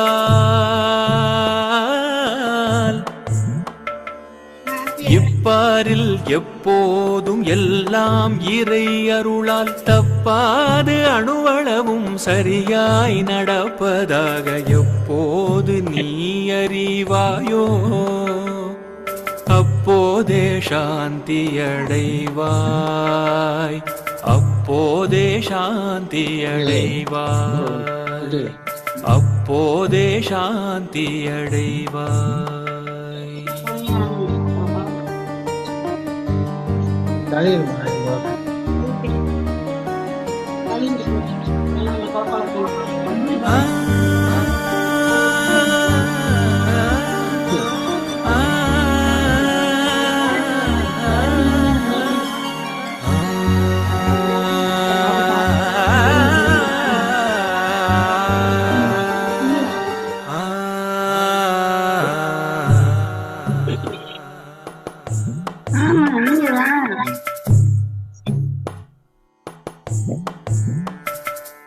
முற்போது தர்மம் என்றும் தற்போது அதர்மம் என்றும்,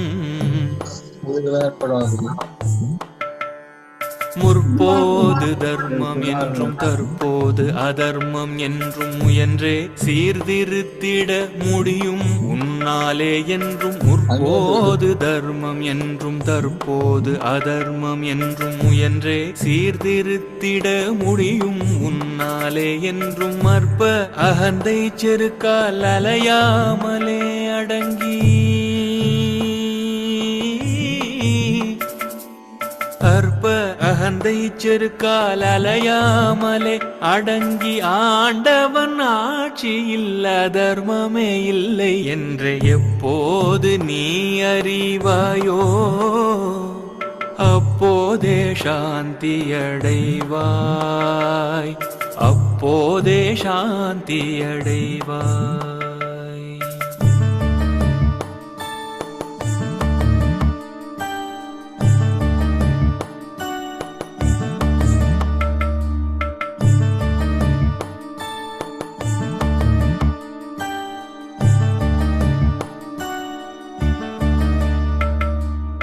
எழுந்த உன் எழுச்சியால் எண்ணம் செயல் சொல்லாக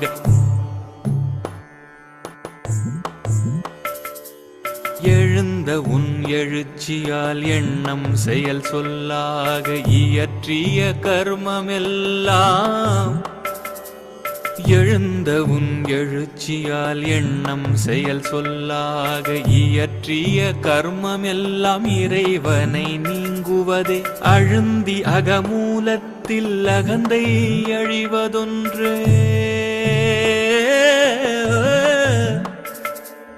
அழுந்தி அகமூலத்தில் அகந்தை அழிவதொன்றே அரிய கிருத கிருத்திய ஆன்மானுபவம் என்று எப்போது நீ அறிவாயோ அப்போதே சாந்தி அடைவாய்.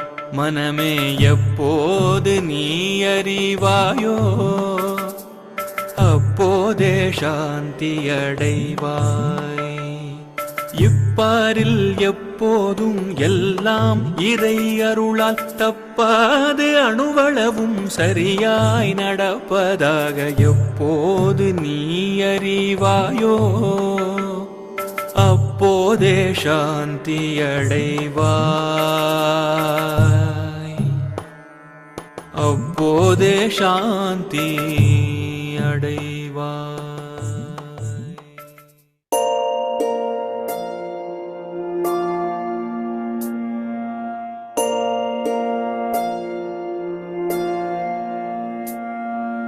கருவாக்கி உருவாக்கி எனையாண்டு காத்தருளும் இறைவா நன்றி. எங்கும் நிறைந்தோனே எல்லையிலாதானே எங்கேயும் எப்போதும் என் குலம் காப்பவனே. நெஞ்சம் துணிய துணையாய் வருவாய், நேர்மறை உணர்வுகள் பெருகிடச் செய்வாய். உடலில் உறுதியை பெரிதாய் தருவாய், உனை உணரும் அறிவை என்னுள்ளருள்வாய். சுற்றமனைத்தும் காப்பவனே, செய்தொழிலில் ஏற்றம் தருபவனே, எடுத்த செயலில் வெற்றி கொடு, என் ஆற்றல் பெருகிட அருளை கொடு.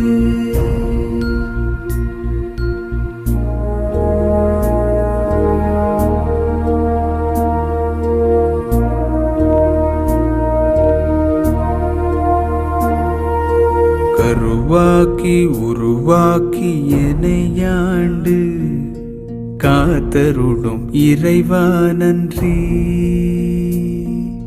வல்லமை தந்து நீ வளர்ச்சி கொடு, அகத்திலும் புறத்திலும் மலர்ச்சி கொடு. வளர்ச்சி கொடு, வளர்ச்சி கொடு, வளர்ச்சி கொடு, மலர்ச்சி கொடு.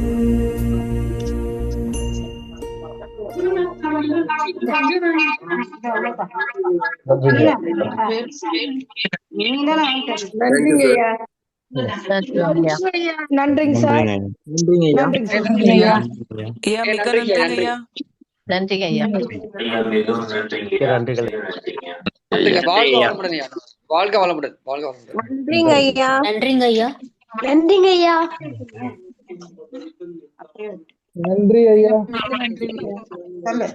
அவ்வளவுதான்.